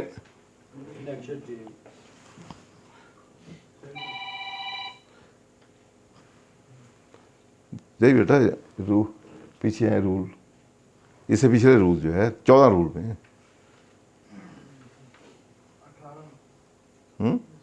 14 रूल 14 रूल 14 जी ऊपर है। ये इन लोगों ने एनेक्चर जे ठीक है। नेक्स्ट ईयर जी कौन कौन लोग हैं, शुगर है, टी है, ये सारे बोर्ड, ये केमिकल हैं, कास्टिक सोडा है, ये सारे हैं। ये 58 डिफरेंट इंटिटीज़ हैं जो मैन्युफैक्चरर हैं, रजिस्टर्ड हैं। तो इन्होंने नेक्स्ट ईयर जे फिल करना है। अगर आप इनमें फाल करते हैं कहीं तो आप इनमें देख लें कि आपका क्लाइंट जो रजिस्टर पर्सन है वो इनमें मैन्युफैक्चरर हो और इनमें फाल करता हो, तो फिर आपने वो वाला डाटा जो है वो फिल करना है। लाइन बेटो वापस आ जाए। ये प्रोडक्शन वाला खोला, ये प्रोडक्शन वाले में आप उसकी इंस्टॉल कैपेसिटी देंगे, क्वांटिटी ओपनिंग स्टॉक देंगे, यूनिट ऑफ मेजरमेंट देंगे, क्वांटिटी प्रोड्यूस कितनी की है, सप्लाई कितनी की है, value of quantity supplied x sale price tax होगी, क्वांटिटी क्लोजिंग होगी, वैल्यू ऑफ लोकल सप्लाई होगी, आगे local value of total export होगी, आगे भी कोई कॉलम होंगे तो वो भी इसी तरह। तो इसका प्रोडक्ट ये पार्टिकुलर और प्रोडक्शन का डेटा उनके लिए, वो लोग जो हैं उसके लिए आपने ये फिल करना है। उसके बाद स्टील सेक्टर है, मोस्ट इम्पॉर्टेंट है। इसमें स्टील सेक्टर जो है 2019 फाइनेंस एक्ट के तहत इसको फेडरल एक्साइज ड्यूटी इन सेल टैक्स मोड में ले लिया गया था और 1 जुलाई 2021 से फिर दोबारा, पहले स्पेशल प्रोसीजर में होता था, अब दोबारा उसको सेल टैक्स में लेके आए और इसके लिए सब सेक्शन 9AA अब सेक्शन 3 इंसर्ट किया है, जिसमें ये कहा गया है कि किसी भी आइटम को या किसी भी प्रोडक्ट को या क्लासेस ऑफ प्रोडक्ट को ये लॉ के तहत जो 13 शेड्यूल में मेंशन की जाए और उसको टैक्स जो है इलेक्ट्रिसिटी की कंजम्पशन बेसिस पे लगाया जा सकता है। तो यहाँ जितने भी स्टील है, स्टील में आपका स्टील बिलेट है, इंगट है या स्टील बार है, उस पर पहले तो प्रोडक्शन कैलकुलेशन उधर दी गई है कि आप 700 यूनिट अगर आप इस्तेमाल करेंगे बिजली तो 1 टन आपको इंगट समझा जाएगा या बिलेट समझा जाएगा आपने प्रोड्यूस किया, उसके मुताबिक वर्किंग होगी। अगर आपकी स्टील रीरोलिंग मिल है तो 110 यूनिट का समझा जाएगा कि आपने 1 टन प्रोड्यूस किया है। अगर आपका कंपोजिट यूनिट है तो ये समझ लें 700 जमा 110 कितना हो गया, 810 यूनिट का आपका स्टील बार समझा जाएगा। आपने खुद ही आपने बिलेट भी बनाया और 7 बार आपने प्रोड्यूस किया तो 810 यूनिट टोटल देख लेंगे बिजली के कितने हैं, उनको डिवाइड कर लेंगे 810 से। अगर आपकी स्टील फर्नेस है सिर्फ तो 700 से डिवाइड कर लेंगे। अगर आप मिल है सिर्फ रीरोलिंग तो 110 से डिवाइड कर लेंगे। कंपोजिट है तो डिवाइड कर लेंगे 810 से। तो इस तरह आपकी प्रोडक्शन निकल आएगी, वो आप प्रोडक्शन होगी। इसी तरह जो आपका सेक्शन 246 है उसमें उन्होंने एक SRO भी इशू कर दिया है SR बोर्ड ने, उसके तहत उसके रेट भी फिक्स हैं। पहले तो उसका 76,000 84,000 था, अब कोई 1.5 लाख डिफरेंट प्रोडक्ट के रेट भी फिक्स कर दिए। आप एक्चुअल सप्लाई रिकॉर्ड करेंगे कि आपने कितने पे बेचा, लेकिन जो डिफरेंशियल होगा, अगर प्रोडक्शन आपने सपोज सप्लाई की है ड्यूरिंग द ईयर, यहाँ 10,000 यूनिट बनती है इलेक्ट्रिसिटी बेस पे, तो आपने 8,000 की है तो 2,000 और शामिल करके कम से कम उतना जितना टैक्स 10,000 रुपये बनता है वो आपको टैक्स देना होगा। और साल में इसी तरह आपस में कैरी फॉरवर्ड एडजस्टमेंट होता रहेगा। साल के एंड पे फिर देखा जाएगा कि साल के एंड पे टोटल यूनिट कितने हैं और उस यूनिटों पे कितनी प्रोडक्शन बनती है और रेट लगाएं तो कितना टैक्स बनता है, तो वो आपने एटलीस्ट मिनिमम टैक्स देना है। कम दिया है तो आप डिफरेंस दे दें, एक्सेस होगा तो आप आगे, एक्सेस होगा तो ठीक है, कम से कम मिनिमम उतना टैक्स देना है। अगर एक्सेस है तो ठीक है, कम है तो डिफरेंशियल आपने देना है एज ए ईयर। तो इसके लिए 13 शेड्यूल में आप दे सकते हैं। देख लें बेटा, 9AA खोलें। जब आपको ज़रूरत हो चेक करना हो तो मैं कैसे कैलकुलेट करूं, तो रेलेवेंट सेक्शन भी आप कंसल्ट कर सकते हैं। पहले 9A 3 का 9A देख लें, है? ये तो 13 शेड्यूल है। पहले सेक्शन 3 का 9AA, तो आप देख सकते हैं कि लॉ में कहाँ है इसके मतलब। तो आप पहले 3 सेक्शन है, 3 का सब सेक्शन 3 का स्टील के लिए देखना हो तो ये सेक्शन आप देख सकते हैं 9AA। In respect of goods specified in 13 schedule, the minimum production for the month shall be determined on the basis of single or more input as consumed in the production process as per criteria specified in the 13 schedule, and if minimum production so determined exceed the actual supply for the month, such minimum production shall be treated as a quantity supply during the month and liability to pay tax shall be discharged accordingly. Clear? अब 13 schedule पे आ जाते हैं। 13 schedule में वो criteria दिया हुआ है। Minimum production for steel product shall be determine as per criteria specified against each in table 1। ये steel billet and ingot 1 metric ton per 700 kW electricity, 700 unit का 1 टन होगा। तो आगे अगर स्टील बार्स वगैरह हैं तो 1 मेट्रिक टन 110 का होगा। कंपोजिट होगा तो दोनों को इकट्ठा कर लेंगे। स्टील ये शिप प्लेट वगैरह है या अदर रीरो स्क्रैप है तो ये 85%, ये शिप ब्रेकिंग होती है तो हाँ 85% वाला ये प्रोसीजर है। Both actual and minimum production and local supply shall be declared in the monthly return. In case minimum production exceed actual supply for the month, the liability to pay shall be discharged on the basis of minimum production. Provided that in case in the subsequent month the actual supply exceeds the minimum production, the registered person shall be entitled to get adjustment of excise tax on the amount of excess minimum production over the अगले साल में access हो जाती है तो पिछला आप adjust कर सकते हैं। Provided further that in the full year as per financial year of the company or registered person or period starting from July to June next year, in other case the actual tax payable paid shall not be less than liability determined on the basis of minimum production for that year. In case of excess payment no refund shall be due. Excess payment है तो कोई बात नहीं, लेकिन minimum है तो साल का भी कंपैरिजन करके दे।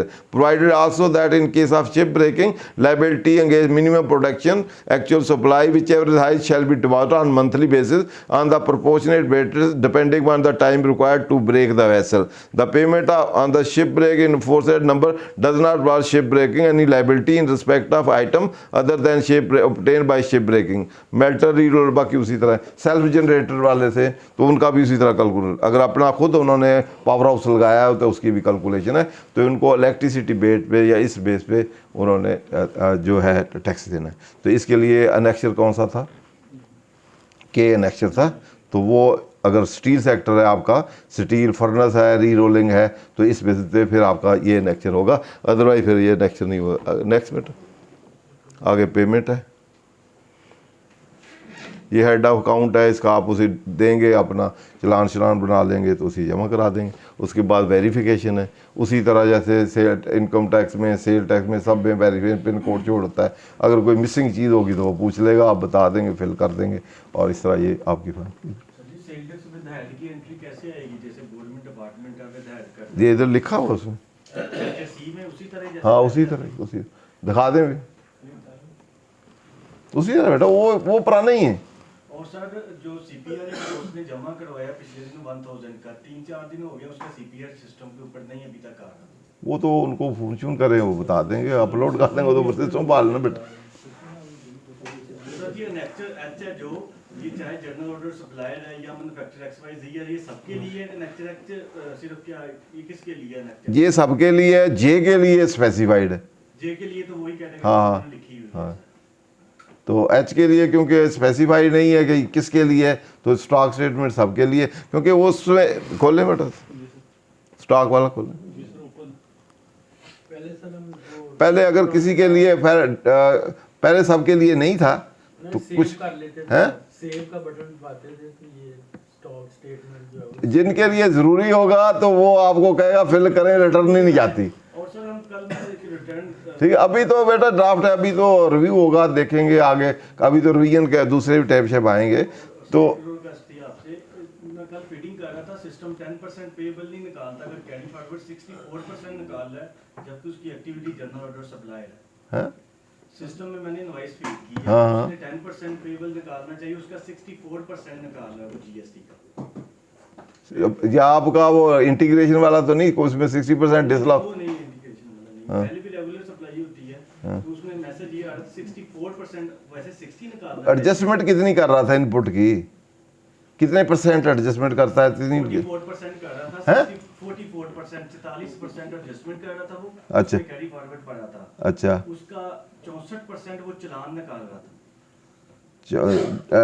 इनपुट की एडजस्टमेंट आपकी कितने परसेंट देता? 35%, 44%। और 60 मेरे पास, मैं आपको व्हाट्सएप ऐसे कर दूंगा उसमें। लेकिन बेटा क्योंकि यहाँ तो 60 वाला है, 60-40 वाला है, सबसेक्शन 6 है 8B वाला, ये कोई उसी का किसमें, यहाँ तो या 10% वाला है कुछ, देखें ना जो 8B है, 8B में है कि अगर आपको जो अदर देन जो स्पेसिफाइड बाई द SRO हैं, SRO वालों पे तो अप्लीकेबल नहीं है अगर आप SRO वाले हैं। बाकी हर एक ने जो SRO में एग्जम्पशन नहीं है या उसमें कोई लिस्टेड कंपनी जो अभी एक्सक्लूड की हैं कुछ कंपनीज, वो एक्सक्लूडिंग और SRO में जो एक्सक्लूडेड के अलावा 10% है कि आपने उस पर 90% रजिस्ट कर सकते हैं और 10% आपने देना है।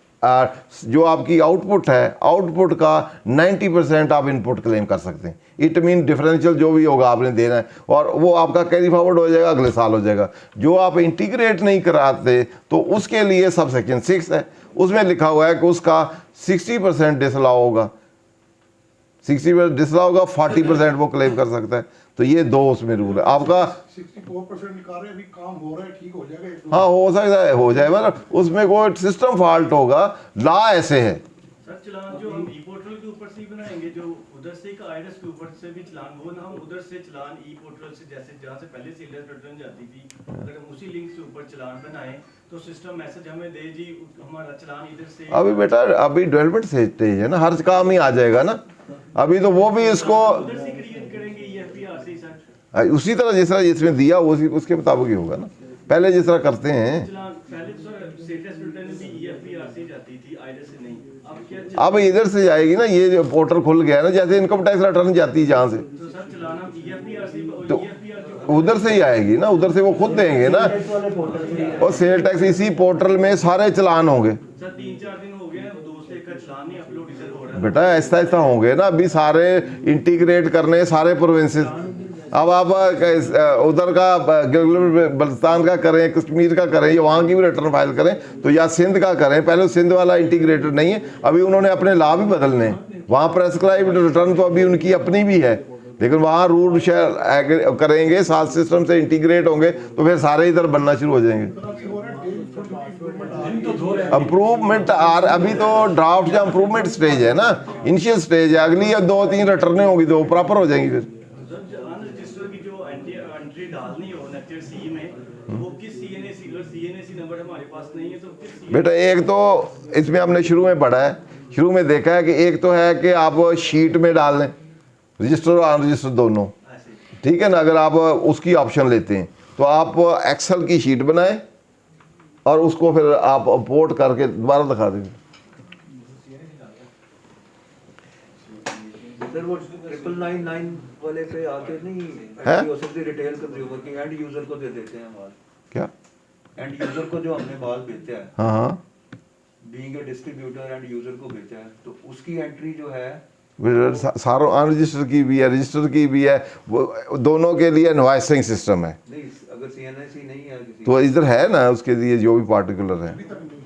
ये दोबारा बेटा फिल कर, दोबारा जरा इनवॉइस मैनेजमेंट को आप देख लें, उसको इनवॉइस मैनेजमेंट इसको तो छोड़ देना, पहले आप इनवॉइस मैनेजमेंट जो है नया है, अभी तक नहीं ले रहा, बगैर सिग्नेचर के अभी तक कोई नहीं ले रहा। वही नॉन रजिस्टर्ड का 999 नॉन रजिस्टर वाला लेगा ना। फिर नॉन रजिस्टर में क्या करा, सीएनएसी दें, अभी देख लेते हैं। से मैं जो बिडिंग करता था वो इधर एक तो चूज फाइल है, देता था, एक मिनट बेटा, वो तो अभी इन प्रोसेस है ना, आगे हो जाएगा। इसमें जो इनवॉइस नो फाइल करके चेक पहले चूज इनवॉइस वाला देख लेना, चूज इनवॉइस वाला बेटा, और टेम्पलेट खोल लें, ये डाउन, ये टेम्पलेट, ये नया इनवॉइसिंग जो मैनेजमेंट सिस्टम है, ठीक। ये इसको खोल लें, इसमें एक्सेल की है, इसमें आप फीड करेंगे तो वो अटैच कर देगा, अगर नहीं करता तो उनसे पूछ लें क्यों नहीं करता। अब मैं उसमें कुछ, ठीक है ना। यहाँ आप ये डाटा है, इस तरह की टेम्पलेट बनाएंगे, इसके अलावा टेम्पलेट होगी तो वो नहीं करेगा, अगर टेम्पलेट इससे मैनेज करेगी तो वो हो जाएगा, ठीक है। ये एक तो तरीकाकार ये है कि आप चूज फाइल करें और इस टेम्पलेट में बनाएं और इसको फिर अपलोड कर दें, यहाँ से हम पोर्ट कर लें, या जहाँ आपने कंप्यूटर रखा है वहाँ ये शीटें बनाएं, बना के यहाँ से उधर कर दें। यहाँ रजिस्टर अनरजिस्टर परचेज सेल सारों की है, लोकल वाली, ठीक है। सेल मैनेजमेंट है सर, कि उसमें सेल ही होगी, सेल जो मैनेजमेंट है, इनवॉइस परचेज की भी, सेल की भी। इनवॉइस किस चीज़ की होती है, सेल परचेज बस। सेल में सेल भी, सेल मैनेजमेंट में सेल भी होगी और वहाँ पे परचेज भी होगी। हाँ जी, दोनों होगी, दोनों की आप डाटा बना सकते हैं। वो इधर आ जाए, आप दूसरे पे आ जाए ना, दूसरे भी आपको पता चल जाए। नो चूज फाइल ये तो हो गया कि आपने इधर शीट में बना दी, हर इनवाइस आपने डाल दी। एक इनवाइस को आप 10 दफ़ा भी डाल सकते हैं। वो इस तरह के एक इनवाइस है आपकी, उसमें आप 10 डिफरेंट आइटम है।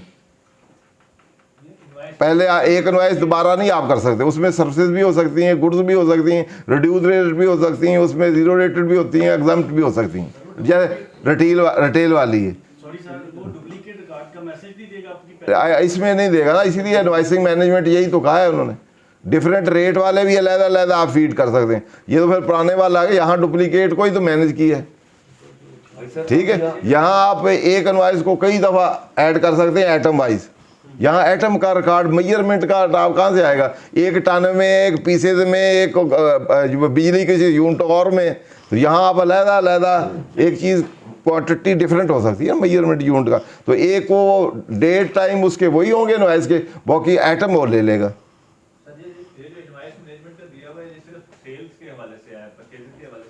परचेज तो वैसे अपलोड हो जाएगी उधर से, वो जब आप सप्लाई करेंगे। दूसरा ये इधर है, इधर ना ये खोल के देख लें, ये वाला मैनुअल है, आप ये खुद फीड कर लें। इसमें क्या क्या डेट टेल बेटे सर अपलोड नहीं कर सकते अब हम हैं? अपलोड परचेज जो हमारा करेंगे, क्यों नहीं करेंगे भाई? वो जब सप्लाई कर देगा 10 से पहले फाइल करेगा। वो कहाँ पे आएंगे? वो कहाँ पे वो एनेक्स सी में, लेक्चर सी में नहीं डाटा परचेज डाटा और उसमें होंगी ना, आपके पोर्टल पे जैसे पहले आती थी उसी तरह ही आएंगी ना।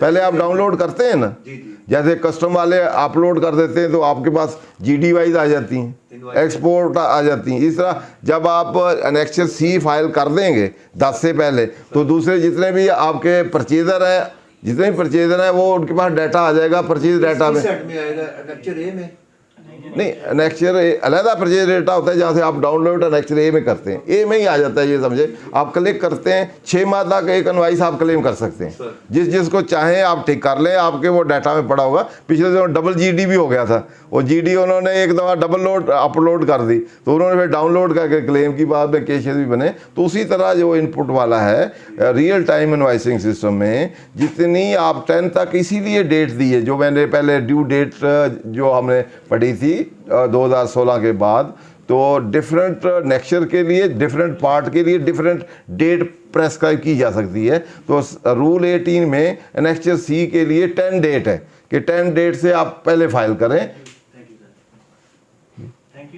थैंक यू बच्चे। 10 डेट से 10 जो भी आए मंथ सब्सिक्वेंट एनेक्चर सी आपने फाइल कर देना है। जब आप फाइल कर देंगे तो जितने परचेजर हैं, अब उनकी जो डाटा है उनके पास पोर्टल पे, उनके एनेक्चर ए में या अलहदा एक परचेज डाटा है उसमें आ जाएंगे, और वो भी आ जाएंगे साथ डेबिट क्रेडिट नोट भी आ जाएंगे, और वो उसको डाउनलोड कर लेगा। अगर नहीं आती लेकिन उसने परचेज की है इनवाइस, तो मैनुअली प्रोविजनली भी उसको यहाँ ऐड कर सकता है, ऐड कर देगा। और अगले महीने तक फिर नहीं वो अपलोड होता, तो फिर उससे इंक्वायर करेगा क्यों नहीं किया, या फिर उसको रिवर्स करना पड़ेगा, सरेंडर करना पड़ेगा, या फिर वो भी डाउनलोड कर देगा या उसका चेक करे। इसका मतलब ये होगा परचेज हम ये पहले भी ऐसे ही है ला, ये पहले भी ऐसे है, नया नहीं है। ये तो अब कंसोलिडेट किया है सारे सर्विसेज को, इसको, और ब्रॉडन किया है, ठीक है। एक तो सर रिटेल कंज्यूमर की एक एंट्री करवा के देख एंड यूजर को, जो जिसके पास CNSE नहीं है हमारे पास, जिसका ये देख लें बाद।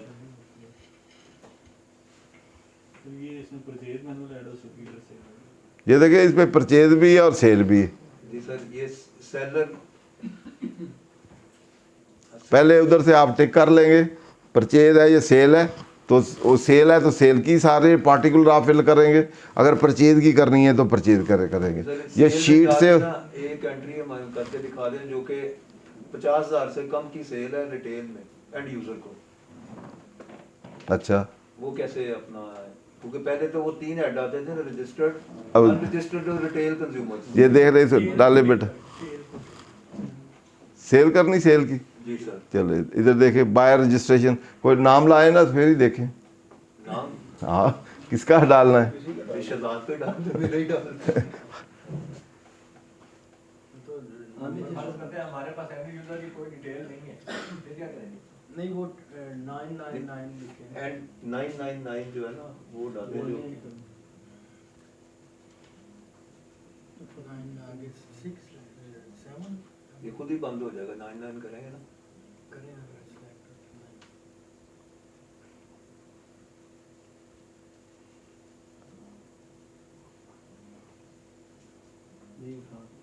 ये 999 को एंड तक लेके जाए जितने भी डिजिट बनते हैं। नहीं ऐसे नहीं आप करें ना, वो रुक जाएगा खुद ही। 99 नहीं रुक रहा। ये आ गया BR इंटरनल। चलो आगे देख रहे हैं, इनवॉइस टाइप ये सिलेक्ट कर लें, सेल है क्या है। अब ऑर्गेनाइजेशन देख लें कि सिंध है, पंजाब है, क्या बायर नेम लिख लें, चीज़ें लिख लें, उसी तरह इनवॉइस नंबर लिख लें, इनवॉइस डेट लिख लें, डिस्क्रिप्शन को खोलें। डिस्क्रिप्शन मोस्ट इम्पॉर्टेंट है। डेस्टिनेशन है और आगे इनवॉइस डेट, टाइप क्या है, ये टाइप इम्पॉर्टेंट है। जी वो आप बेटा वो टाइप देखेंगे, ये देखें स्टैंडर्ड रेट वाली हैं, रिड्यूस रेट वाली हैं, ज़ीरो रेटेड वाली हैं, पेट्रोलियम है, इलेक्ट्रिसिटी है, गैस है, या मोबाइल है, या ये बाकी भी सारी इसमें हैं।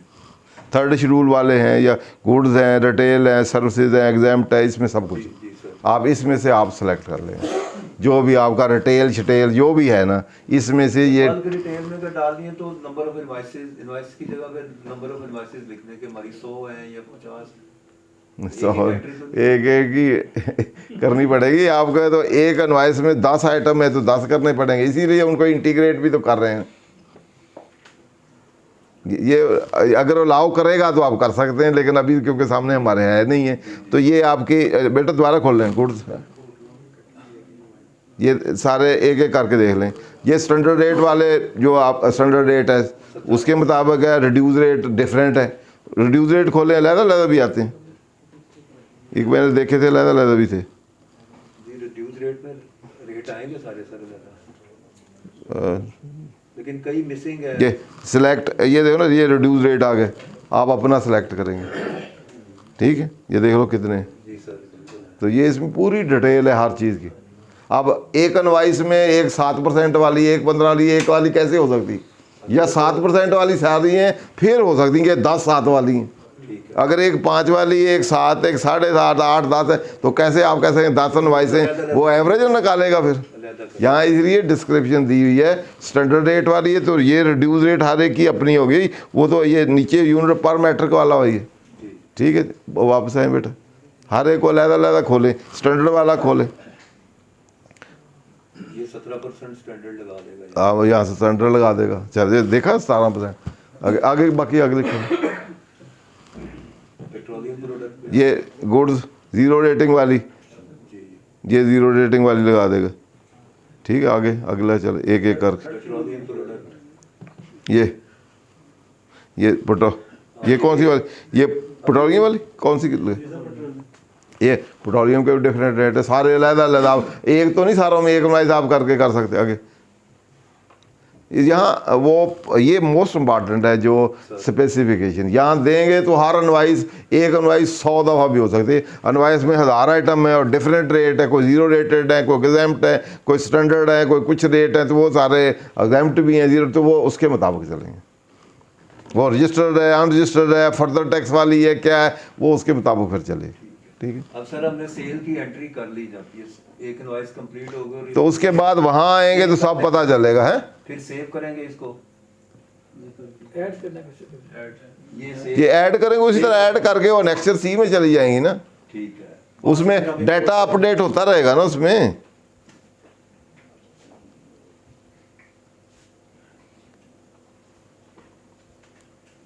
ये यूनिट ऑफ मेजरमेंट भी होगा, यहाँ क्वांटिटी होगी, रेट उसी तरह के केजी है, पीसेज हैं, क्या चीज़ है, हर को वो पूरा पहले ये चीज़ें वो FBR आपसे डिस्कवर नहीं कर सकता था। अब इनवॉइसें 100 आपने डाल दी, कुछ क्वांटिटी में, क्वांटिटी नंबर में, कुछ केजी में, कुछ और कोई मेजरमेंट यूनिट, तो पता नहीं चल सकता। अब इस सिस्टम से पता चल सकता है।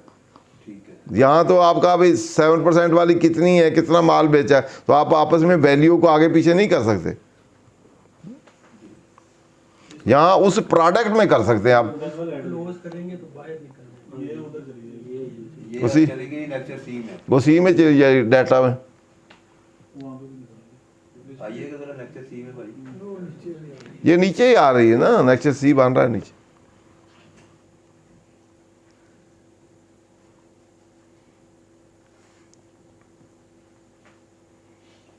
अब यहाँ पे लोड इनवाइस करेंगे और अब ये आ जाएगी। हाँ ये लोड करेंगे तो लोड हो जाएगी, ये आ रही नीचे।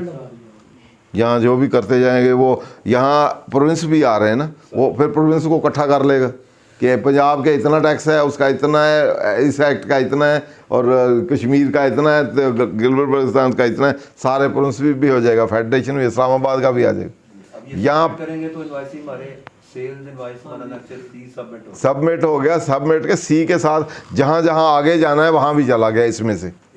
हाँ जैसे पहले जाता था, अब उसकी एलोकेशन कर देगा ना, इसमें सर्विसेज भी हैं, इसमें गुड्स भी हैं, रिड्यूस रेट हर एक अलग कर देगा जहाँ जहाँ जाना है। वहाँ नेक्स्ट सी 2-3 दफ़ा आया है ना, तो इसमें से उठा लेगा वो। टोटल ये होगा सप्लाई का लोकल का, तो उसमें से अलग सेग्रीगेट कर लेगा, प्रिंस वाइज भी, प्रोडक्ट वाइज भी, कि स्टैंडर्ड रेट वाली कितनी है, दूसरी कितनी है, और आपके दूसरे वाली कितनी। यहाँ से सारी अलग वो जो डिस्क्रिप्शन नहीं दी जो उसके मुताबिक हो सकती। ठीक है सर। सर इनवॉइस मैनेजमेंट में परचेज की एंट्री भी सर डलवा दें। परचेज डाल दें।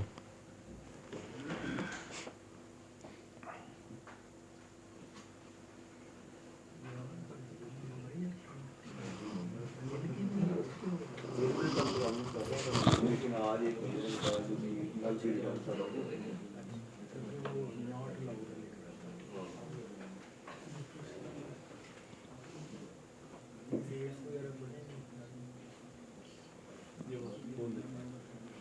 और चूज इनवॉइस में भी कर सकते हैं, नीचे ला सकते हैं उसी तरह। तो यहाँ भी आप वहाँ ऊपर दे दिया, तो परचेज वाली को टिक कर दें।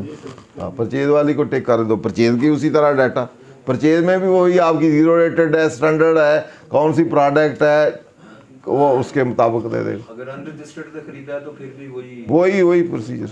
हाँ रजिस्टर दोनों का है इसमें, और उसी तरह एक्स्ट्रा टैक्स वो भी सारी तरह उसी तरह लग जाएंगे। ये फिक्स डिटेल वाले भी हैं, सब कुछ है इसमें। नोटिफाइड जो प्राइस होती है, हाँ जी, थर्ड शेड्यूल में जो है। थर्ड शेड्यूल का आइटम।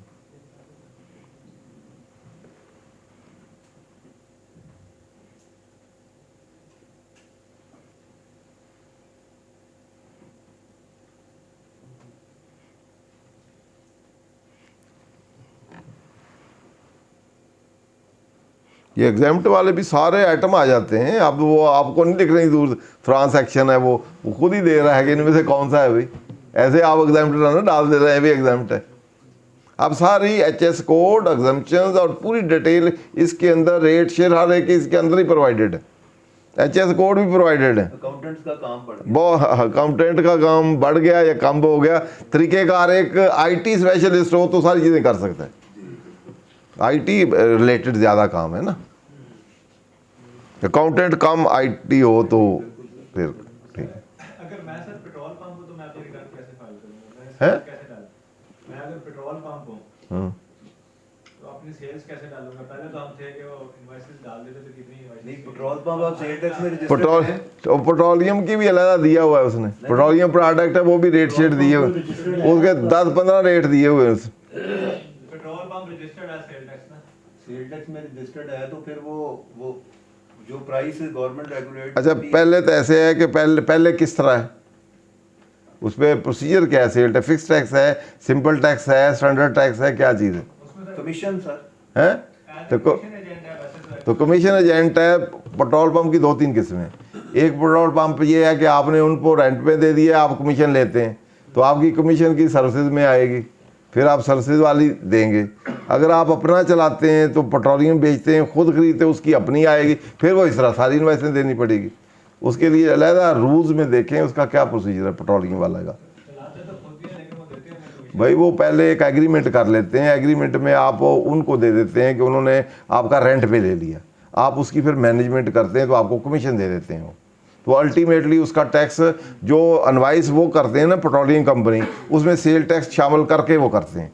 अल्टीमेटली वो अपनी रिटर्न फाइल करते हैं तो वो उसमें अल्टीमेटली टैक्स होता है। टैक्स होता है, लिहाजा पेट्रोल पंप पेट्रोल पंप वाले जो है जो रजिस्टर हैं वो सर्विसेज वाली कमीशन वाली रिटर्न फाइल करेंगे जी, सर्विसेज में फाइल करेंगे ना, इधर वाली बाकी चीज़ें नहीं लगवाए, क्योंकि उसका जैसे गैस वाले गैस कंपनी जो है वो खुद अल्टीमेटली टैक्स दे देती है, इसी तरह पेट्रोलियम वाले जो हैं वो अल्टीमेटली टैक्स खुद दे देते हैं उसमें।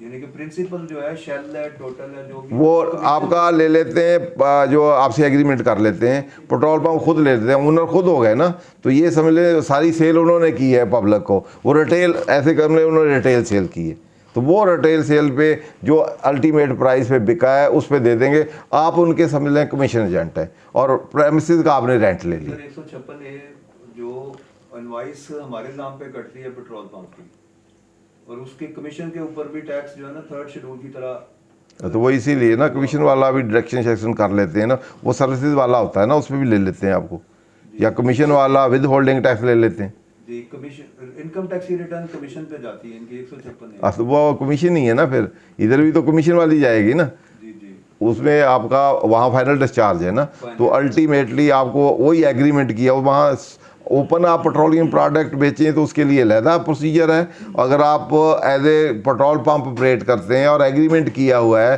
फिर आप एज ए कमीशन करते हैं, जो आपको वो इनवाइस देगा अल्टीमेटली वो कंज्यूमर प्राइस होगी, आप उसके बिहाफ पे बेच रहे होंगे, वो अल्टीमेट प्राइस क्योंकि उसने फिक्स की हुई है, आपने बेचना उस पर, आपका अपना उसमें कोई इंटरफेरेंस नहीं है। प्राइस को लायबल फॉर रजिस्ट्रेशन तो आप PRA में रजिस्टर हो जाएंगे, ठीक है, और दूसरा आप एक डील कर रहे हैं एज ए डिस्ट्रीब्यूटर या एज ए एजेंट तो आपको लायबल फॉर रजिस्ट्रेशन है, नहीं कि PRA में तो आप रजिस्टर होंगे ना तो कमीशन पे आप देंगे।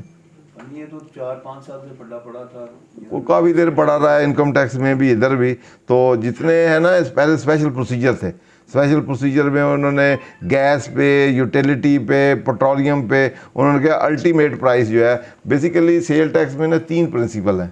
पहला प्रिंसिपल है ओरिजिनल प्रिंसिपल, ओरिजिनल प्रिंसिपल में ऐसे कह लें कि फाइनल प्रोडक्ट बनाई मैन्युफैक्चरर ने और मैन्युफैक्चरर ने अल्टीमेटली प्राइस जो है फिक्स कर दी, तो ऑनवर्ड चलती रहती है, जितने लोग भी दरमियान में आते हैं वो इनपुट आउटपुट उतना ही लेते हैं और रटे जैसे जितनी पैकेट पे लिखी हुई थी, ये ओरिजिनल प्रिंसिपल पे वैल्यू एडिशन ये सेल टैक्स प्रिंसिपल है कि ओरिजिनल मैन्युफैक्चरर ही फाइनल प्रोडक्ट में पैक की पैकिंग पे या उस पर ही एस्क्राइब कर दी कि इतनी इसकी रिटेल प्राइस है, उसी पे उसने ही टैक्स कलेक्ट कर दिया पहले बाहर से ही और जमा करा दिया, अल्टीमेट तक अल्टीमेट कस्टमर पे भी वही टैक्स लगेगा, उतना ही रहेगा हमेशा।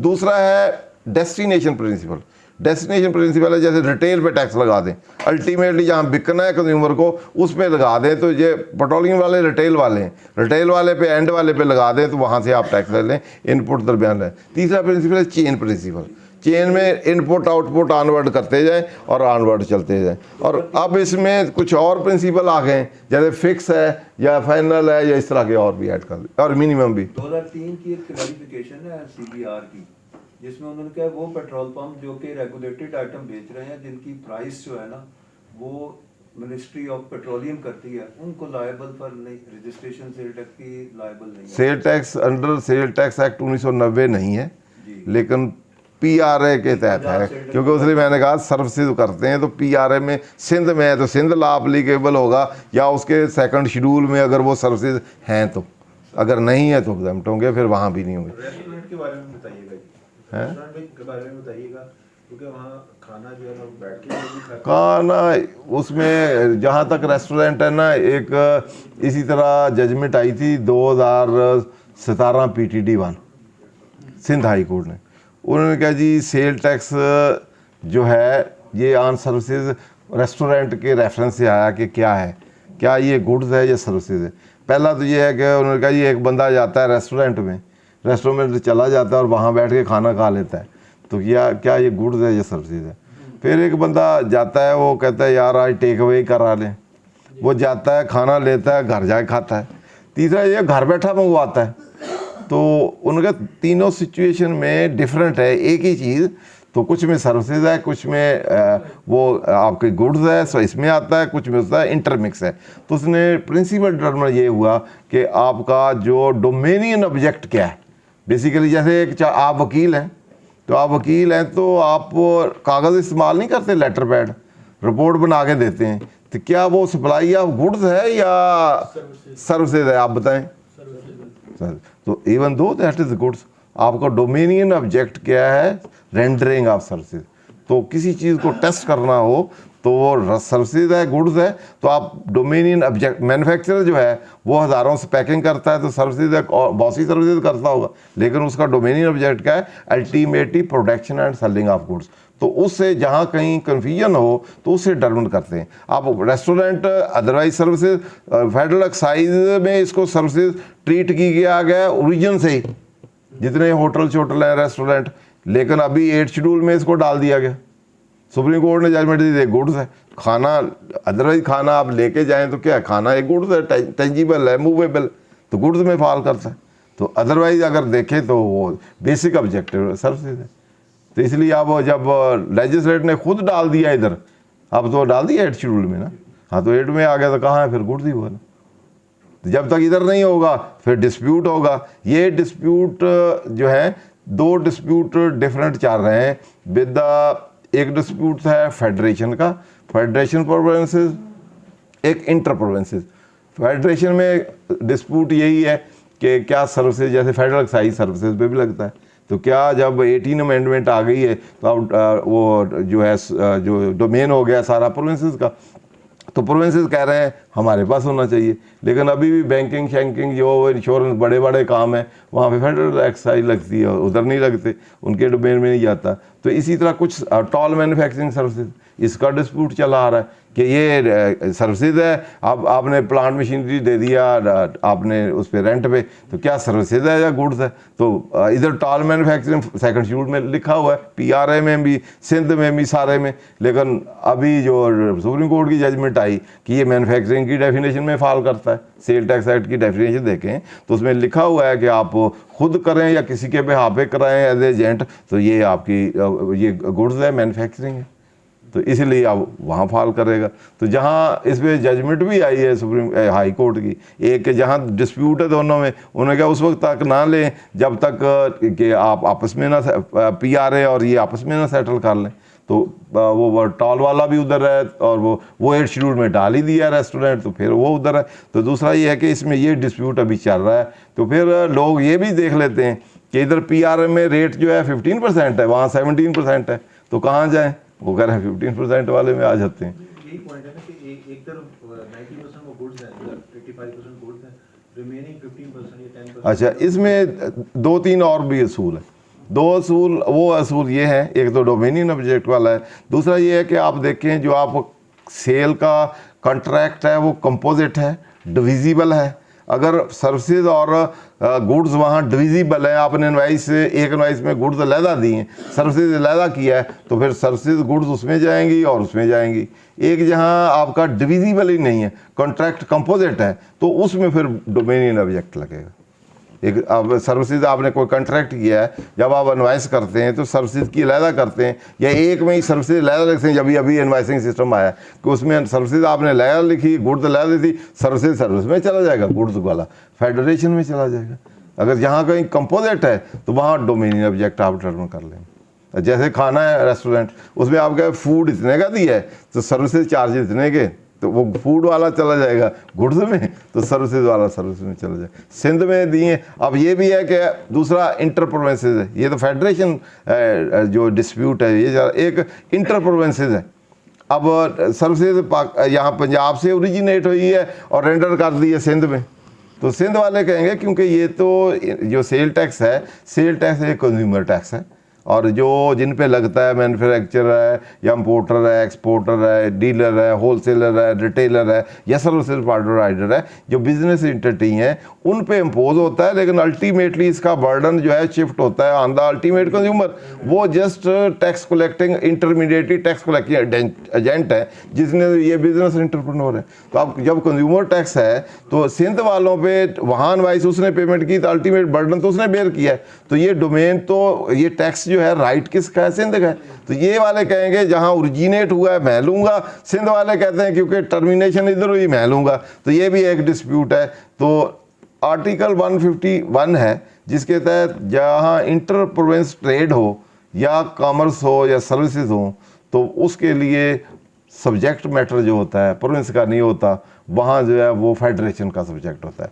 With in the territory of tax जहाँ ओरिजिनेट हो वहीं टर्मिनेट हो, क्योंकि बाउंड्री जो पंजाब की है विद इन द पंजाब हो, ओरिजिनेट भी हो सर्व हो तो वो उसकी बाउंड्री है, सिंध हो में हो तो सिंध की है, इंटर प्रोविंस जहाँ कहीं हो या तो वो फिर फेडरेशन की है एज पर कॉन्स्टिट्यूशन। वो अभी लिटिगेशन आगे चलेंगी कि जो इंटर प्रोविंसेस है ये इसने यहाँ रेट है 15 का, सिंध ने उसी पे लगा दिया 13, तो यहाँ से लोग शिफ्ट होकर आपस उधर ले जाएंगे, वो सारी इनवाइसें उधर से रिसीव करेंगे कि 13। इसलिए इसको मैनेज करने के लिए कॉन्स्टिट्यूशन है ताकि गुड्स की प्राइस और टैक्सेस को मैनेज करने के लिए, ताकि एक प्रोविंस में और हों दूसरे में और हों, तो उस सिचुएशन में स्टॉक की जो जिसको स्टोरेज या अदरवाइज जो हीरा अंदोजी वो होती है एक से दूसरे में शिफ्ट होती है, स्मगलिंग होती है, तो उसको मैनेज करने के लिए इसके रूल रेगुलेशन जो होते हैं for the inter provincial trade commerce वो फिर फेडरेशन का सब्जेक्ट होता है। नहीं तो एक प्रोविंस से दूसरे को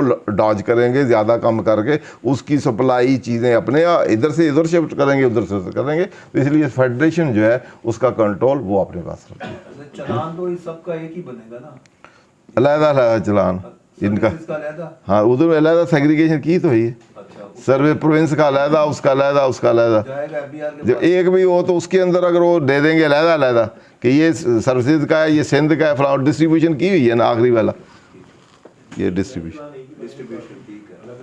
वो वहाँ से वो कंप्यूटर खुद ही बता देगा क्या करना है आपने, कितना आपने फेडरेशन का है, कितना सिंध का है, कितना पंजाब का है, उसके मुताबिक पेबल जितना जितना आता है। इसमें डिटेल्ड इनवाइसिंग का भी है और बाकी डिटेल भी। ठीक है जी, थैंक यू वेरी मच। नमाज का मेरा टाइम हो।